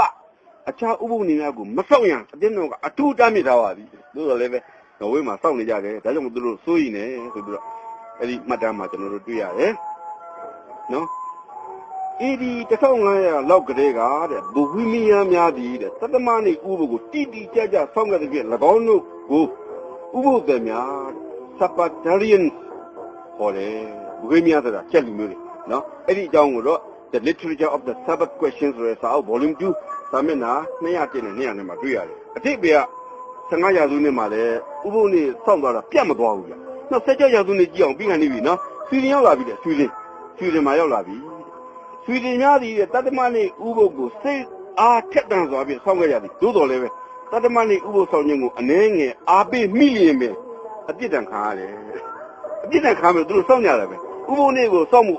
မစောင့်တာမပြောနဲ့အားပေးဖို့စောင့်မှုအားပေးတာတောင်မှပဲအပြစ်ပေးခြင်းခံရတာတောင်မှပဲတဲ့ဆွီဒင်မှာတတ္တမဏိဥပုသ်နေ့ကိုစောင့်နေကြတာတွေ့ရတယ်ဆိုပြီးတော့ကျွန်တော်တို့ 16ရာစုနှစ်မှတ်တမ်းများမှာတွေ့ရတယ်ဒီနေ့ဆွီဒင်မှာမျော်လင့်ခြင်းအသင်းသား2969ယောက်ရှိတယ်တဲ့ဂျာမနီမှာလည်းရောက်လာပြီနော်16ရာစုနှစ်19ရာစုနှစ်မှာ16ရာစုနှစ်မှာဂျာမနီရောက်လာပြီ Commentary on Genesis ဆိုတဲ့စာအုပ် volume 1စာမျက်နှာ138 140မှာမာတင်လူသာကြီးတဲ့ဖို့ဆိုချက်ကလေးကဘုရားသခင်ကြီးတဲ့တတ္တမနဲ့ကိုကောင်းကြီးပေးတန်ရှင်းစေတော်မူသည်တဲ့ဥပပညာကိုဆက်လက်တည်ရှိသေးလို့မှာဘုရားသခင်အလိုတော်ဖြစ်သည်ထိုနေ့တွင်တရားဟောကြားရတဲ့မှာဘုရားသခင်အလိုတော်ဖြစ်တယ်ဆိုမာတင်လူသာရေးရဲ့အတိုင်းပဲဂျာမနီဒီမှာလည်းဂျာမနီတိုင်းပြည်မှာလည်းဂျာမနီလူမျိုးတွေက16ရာစုနှစ်19ရာစုနှစ်ကစားပြီးဥပုသ်ဆောင်လာတာဒီနေ့ဂျာမနီမှာအသင်းသား36030ရှိတယ်ဩစတြေးလျဟိုယူရိုပမှာဩစတြေးလျမဟုတ်ဩစတြေးလျနိုင်ငံမှာလည်းတဲ့16ရာစုနှစ်ကလေးကဥပုသ်များရှိနေကြပြီဆိုပြီးတော့ lectures on Genesis စာမျက်နှာ20ခုမှာတွေ့ရနော်စာမျက်နှာ20ခုမှာလူသားကြီးတဲ့စာကဩစတြေးလျမှာလည်း16ရာစုနှစ်ကလေးကတတ္တမဏိဥပုသ်များရှိတယ်ဖင်လန်တိုင်းပြည်မှာလည်းတဲ့1554ခုနှစ်ဒီဇင်ဘာလ6ရက်နေ့နေ့စွဲဖြင့်ဆွီဒင်ဘုရင်နော်Gustavus Vasa the first ကတဲ့ဖင်လန်ပြည်သူပြည်သားများတို့ကိုရေးသည့်စာကိုအောက်ပါတင်တွေ့ရတယ်တဲ့ဖင်လန်နိုင်ငံသားများသည်တဲ့စနေနေ့မှာဥပုဆောင်းရမည်ဆိုတဲ့မှားယွင်းသောပုံစံကျများကိုလက်ခံနေကြသည်ဆိုတော့သူကြီးခဲ့တယ်အဓိပ္ပာယ်ကဖင်လန်နေဟာစနေနေ့ဥပုနေ့ပြလက်ခံနေကြတာကိုသူကမကြိုက်ဘူးဒါကြောင့်မလို့သူကအဲ့ဒါကိုတားမြစ်ခဲ့တယ်ဆိုတဲ့အကြောင်းကိုကျွန်တော်တို့ဘယ်မှာတွေ့ရလဲဆိုတော့ register ဆိုတဲ့စာမျက်နှာ195မှာတွေ့ရပါတယ်ဒီလမ်းနော်ဆွေဒင်ရောက်လာပြီဆွေဒင်မှာလည်းအဲ့ဒီ19ရာစုနှစ်16ရာစုနှစ်ကလေးဥပုသ်တွေရှိတယ်ဆိုတဲ့အကြောင်းကိုဒီမှာတသမနေဥပုသ်ဆောင်ရင်းနေတဲ့ပြည့်ညတ်တဲ့ဆေဝါးကြီးအပိုင်းတစ်ပိုင်းဖြစ်သည်တဲ့ကဘာဦးကထိုဥပုသ်ကိုဆောင်ခဲ့ကြသည်ဆိုတော့ပတ်တန်းနေတာကြည့်ရအဓိပ္ပာယ်ကနော်ဟော်လန်တို့ဆွီဒင်တို့နော်ဆွစ်ဇာလန်တို့စကန်ဒီနေဗီးယားနိုင်ငံတွေမှာလည်းဥပုသ်တွေက16ရာစု19ရာစုနှစ်ကတည်းကရှိခဲ့တယ်ဒီနေ့ဆွစ်ဇာလန်မှာကျွန်တော်တို့တတ္တမဏိဥပုသ်တင်တာ4258ယောက်ရှိတယ်ဆိုတော့အဓိပ္ပာယ်ကတခါမှမလွတ်ခဲ့ပါဘူး19ရာစုနှစ်ကြီးတဲ့အခါမှာရုရှားရောက်လာတယ်နော်ကမ္ဘာကြီးကိုတတ္တမဏိဥပုသ်သတင်းစကားကြောက်မတော်မနဲ့ပြန်လာရုရှားရောက်လာတယ်တဲ့ဆယ်မီယာပါချစ်ဆိုတဲ့ပုဂ္ဂိုလ်ရေးတယ် His Pilgrim ဆိုတဲ့စာအုပ် volume 1စာမျက်နှာ350မှာမော်စကိုဗစ်ရုရှားအသင်းတော်တည်တဲ့စနေဥပုသ်ကိုစောင့်ကြသည်သူရေးထားတယ်ဆိုတော့အတိတ်ကဒီနေ့ရုရှားမှာတတ္တမဏိဥပုသ်တင်တာဗမာပြည်တဲ့2ဆလောက်ရှိတယ်အသင်းသား98,299ယောက်ရှိတယ်18ရာစုနှစ်ကတည်းကစောင့်ကြတာဒီနေ့တင်အောင်ရှိတယ်အမေရိကန်ရောက်လာပြီ18ရာစုနှစ်မှာအမေရိကန်တိုင်းပြည်ကို18ရာစုနှစ်ကြာမှရောက်တာဗျ1664ခုနှစ်တွင်တဲ့လန်ဒန်မှာရောက်လာသော Stephen Manford တဲ့အမေရိကန်တွင်ပထမဦးဆုံးသောတတ္တမဏိဥပုသ်ပဲဖြစ်ပါသည်ဆိုပြီးတော့ History of the Seventh-day Baptist General Conference ဆိုတဲ့စာအုပ်ထဲမှာတွေ့ရတယ်စာမျက်နှာ239မှာအမေရိကန်ပြည်မှာပထမဦးဆုံးဥပုသ်ဆုံးတဲ့လူကမဝိုင်းမဟုတ်ဘူး Joseph Bates လည်းမဟုတ်ဘူး Stephen Manford ဆိုတဲ့ပုဂ္ဂိုလ်ဖြစ်တယ်ဒါ1664ခုနှစ်ကြာမှအမေရိကန်ကိုတတ္တမဏိဥပုသ်တင်တဲ့စကားရောက်သွားခြင်းဖြစ်ပါတယ်ဒီနေ့မြောက်အမေရိကတိုင်းမှာဆိုလို့ရှိရင်အမေရိကန်တတ္တမဏိဥပုသ်ဆောင်တဲ့ပုဂ္ဂိုလ်ပေါင်း9,408,000ရှိတယ်သို့တော်လည်းပဲတကယ်တတ္တမဏိဥပုသ်အတင်ကအများဆုံးတိုင်းပြည်ကဘယ်တိုင်းပြည်လဲဆိုတော့ဘရာဇီးတိုင်းပြည်ဖြစ်တယ်အမေရိကန်မဟုတ်ဘူးဘရာဇီးမှာဆိုလို့ရှိရင်တဲ့1,300,2,900ရှိတယ်ဘရာဇီးမှာတော့အမေရိကတိုင်းမှာလည်း19ရာစုနှစ်မှာကြီးပွားခဲ့တာကျွန်တော်တွေ့ရပါတယ်18ရာစုနှစ်မှာနော်18ရာစုနှစ်မှာဒီမှာဆိုလို့ရှိရင် Bengals ဆိုတဲ့ပုဂ္ဂိုလ်ကရေးတဲ့စာအုပ် Leben and Worken ဆိုတဲ့စာအုပ်စာမျက်နှာ990နဲ့9မှာဥပုတတ္တမဥပုပညာတည်တဲ့ပညာတော်7ပါးနဲ့ပါဖို့နေတဲ့ပြတတ္တမဏိဥပုကိုတဲ့လူရင်ပမြို့သားတဲ့ကျင်းပတ်တည်တဲ့အလိုတော်နဲ့ညီဆောင်ခဲ့သည်ဂျာမနီမှာဘောကတော့18ရာစုနှစ်မှာလည်းဥပုနေကပြတ်မသွားဘူး19ရာစုနှစ်ရောက်လာပြီကျွန်တော်တို့နီးလာပြီဒိန်းမရောက်လာပြီဒိန်းမတော့နောက်ကြတယ်နော်သူများနဲ့ဆိုလို့ရှိရင်စကန်ဒီနေဗီးယားနိုင်ငံတွေမှာဆိုတော့နောက်ကြတဲ့နိုင်ငံပဲ သို့တော်လည်းသူလည်းကြားခဲ့တယ်ဒီ Adventist Titan ဆိုတဲ့စာအုပ်စာမျက်နှာ189မှာဆိုလို့ရှိရင်ဗာရေးထားတယ်ဆိုတော့ဥပုပ်တဲ့ဖြစ်လာတော့တဲ့ဥပုပ်တဲ့ဆိုစနေနေ့ဖြစ်လာတော့အသင်းဥဆရာပါစတာ MA ဆောမာကတဲ့နော် Introvert Christendom ဆိုတဲ့စာအုပ်ဘာသူဘယ်လိုရေးထားလဲဆိုတော့ဒိမတ်တွင်ရှိနေသောနှစ်ချင်းအသင်းတော်များတွင်တဲ့တတ္တမနှင့်ဥပုံနှင့်ပတ်သက်ပြီးလှုပ်ရှားမှုများဖြစ်နေပါသည်တဲ့နော်ညီတို့ပဲဆိုစီကမှုကျွန်တော်ဒီမျောလင်းခြင်းအသင်းသားများနဲ့နီးကပ်စွာရပ်တည်တော်သူခရစ်တော်ကြွလာခြင်းကိုနှစ်ပေါင်းများစွာဟောခဲ့သူတရားဟောဆရာတယောက်ဖြစ်ပါတယ်ဆိုပြီးတော့ဆရာကြီး MA ဆောမန်ကရေးထားတာကို Adventist Titan ဆိုတဲ့စာအုပ်ထဲမှာကျွန်တော်တွေ့ရတယ်ဒိမတ်ကိုရောက်လာတယ်တဲ့ဒီနေ့ဒိမတ်မှာအသင်းသား2600နဲ့2ယောက်ရှိပါတယ်။ဒါကျွန်တော်တို့အားလုံးသိထားတဲ့အမေရိကန်ပြည်မှာရောက်လာတဲ့ကြီးပွားလာတဲ့သတ္တမနိဥပုသ်သတင်းကတော့2863ခုနှစ်မှာအမေရိကန်ပြည်မှာသတ္တမနိဥပုသ်အသင်းတော်ကြီးတည်ထောင်လိုက်တယ်။ဒါလို့များသောအားဖြင့်လူတွေကသတ္တမနိဥပုသ်အသင်းဆိုတာအဲ့ဒီကြမှာရှိတယ်လို့ထင်တာမဟုတ်ဘူးခုနကကျွန်တော်တင်ပြသွားတဲ့အတိုင်းပဲ100ရာစု200ရာစု300ရာစု400ရာစုကြတဲ့ဟိုးတရုတ်ပြည်ကလားပြည်တွေတခါတဲ့စကန်ဒီနီးဗီးယားတိုင်းပြည်တွေမှာတခါသတ္တမနိဥပုသ်ကတခါပြန့်နေပြီသို့တော်လည်းအမေရိကန်ကတော့တဲ့1863ခုနှစ်မေလ20ရက်နေ့ကြာမှနော်ညှိုးလင်းခြင်းအသင်းတော်ကိုဖွဲ့စည်းနိုင်ခဲ့တယ်တဲ့အခုဆိုလို့နှစ်ပေါင်း150ပြည့်ပြီပေါ့နော်အဲ့တည်ထောင်ခဲ့တဲ့ပုဂ္ဂိုလ်တွေက Joseph Bates James White Mrs White J.A. Andrews ဒီပုဂ္ဂိုလ်တွေကအမေရိကန်သတ္တမနိဥပုသ်အသင်းတော်ကိုတည်ထောင်ခဲ့ကြပါတယ်တဲ့ဒါ19ရာစုနှစ်မှာ19ရာစုနှစ်ကျမှသတ္တမနိဥပုသ်အသင်းတော်ပေါ်တာမဟုတ်ဘူးအမေရိကန်မှာ19ရာစုနှစ်ကျမှသတ္တမနိဥပုသ်အသင်းတော်ပေါ်တာကမ္ဘာမှာအဲ့ဒီအရင်ရာစုဟိုးအစကလေးက100ရာစုကလေးကသတ္တမနိဥပုသ်အသင်းတော်ရှိကြတာကိုကျွန်တော်တွေ့ရှိရပါတယ်ဒါလေးကိုကျွန်တော်တို့မမားဖို့လိုတယ်အမေရိကန်မှာပေါ်တဲ့အချိန်ဟာတတ္တမနိဥပုသ်အသင်းတော်ကမ္ဘာပေါ်မှာပေါ်တဲ့အချိန်မျိုးပဲနဲ့အမေရိကန်မှာသာပေါ်ခြင်းဖြစ်တယ်ဆိုတာကိုကျွန်တော်တို့ခွဲခြားသိဖို့လိုပါတယ်20ရာစုဗမာပြည်မှာ20ရာစုကျမှတတ္တမနိဥပုသ်အသင်းတော်ရောက်လာတယ်1902ခုနှစ်မှာတဲ့1902ခုနှစ်မှာဆိုလို့ရှိရင် Harvard B. Mayer ဆိုတဲ့ပုဂ္ဂိုလ်နဲ့ A.G. Watson ဆိုတဲ့ပုဂ္ဂိုလ်စာအုပ်ရောင်းသမားနဲ့ဗမာပြည်ရောက်လာတယ်1902ခုနှစ်မှာအဲ့ဒီနှစ်ယောက်ထဲကနေပြီး Harvard G. Mayer ကတော့တရားဟောဆရာတယောက်ဖြစ်တယ်ဒါကြောင့်မလို့သူကတရားပွဲတွေကျင်းပတဲ့ခါကျတော့တဲ့1909ခုနှစ်မှာတဲ့ရန်ကုန်ကျော်လင်းကြီးအသင်းတော်ကိုတည်ထောင်နိုင်ခဲ့တယ်20ရာစုနှစ်ဗမာပြည်ကိုတတ္တမနိဥပုသ်အသင်းတော်ရောက်လာတယ်ကျွန်တော်တို့ခင်ဗျားတို့သိရင်းနှီးနေတဲ့နာမည်နဲ့ရင်းနှီးနေတဲ့ Eric B. Hare ဆိုတဲ့ Australian missionary ကတော့သူဇနီးနဲ့အတူတဲ့အုံတော်ဆိုတဲ့ကရင်ပြည်နယ်ကရွာလေးတရွာမှာကရင်သာသနာဌာနချုပ်ကို1915ခုနှစ်မှာတည်ထောင်ခဲ့တယ်ဆိုတော့အတိတ်ကဗမာပြည်မှာသာသနာရောက်တာကတော့နှစ်ပေါင်း136နှစ်ရှိပြီပထမဦးဆုံးစနေအသင်းသားဘယ်လိုလဲလို့ကျွန်တော်ရှာလို့မရဘူးသို့တော်လူပြောကျွန်တော်ကြားဦးတာဥမမောင်ဗမာလူမျိုးသို့တော်ဒီနေ့ဗမာလူကတော်တော်များများတော့တတ္တမနိဥပုသ်အသင်းတော်တတ္တမနိဒီဥပုသ်တော်မဆောင်ကြသူပထမဦးဆုံးတတ္တမနိဥပုသ်သတင်းသက်ကိုလက်ခံခဲ့တဲ့ပုဂ္ဂိုလ်ကဥမမောင်ဖြစ်တယ်လို့ကျွန်တော်တို့ဒါမှတ်တမ်းမှရတော့လောလောဆယ်ရှာလို့မရဘူးလူကြီးသူမတွေပြောတာကျွန်တော်တို့ကြားရပါတယ်ဒါကြောင့်မလို့ညီကောင်မောင်တို့ကျွန်တော်ပြောချင်တာကျွန်တော်တို့တတ္တမနိဥပုသ်အသင်းတော်ဆိုတာ1963ခုနှစ်ကျမှပေါ်လာတာမဟုတ်ဘူး1909ခုနှစ်ကျမှပေါ်လာတာမဟုတ်ဘူးဟိုးကဘာအစကတည်းကရာသူနှစ်အဆက်တည်ရှိခဲ့တဲ့အသင်းတော်ဖြစ်တယ်ဆိုတာကိုကျွန်တော်ခင်ဗျားတို့တင်ပြချင်ပါတယ်21ရာစုနှစ်အခုကျွန်တော်တို့နေတဲ့ရာစုနှစ်မှာတတ္တမနိဥပုသ်အသင်းတော်ဟာဘယ်တော့တောင်မှကြီးပွားနေပြီလေမှတ်တမ်းမှရရများအရာ208နိုင်ငံမှာ208နိုင်ငံတတ္တမနိဥပုသ်ထုတ်ပြန်တဲ့သတင်းပေါ့ဗျာ208နိုင်ငံမှာတဲ့ဥပုသ်တွေများရှိနေပြီတဲ့အာဖဂန်နစ္စတန်မှာဥပုသ်တွေတယောက်ရှိတယ်အနည်းဆုံးပေါ့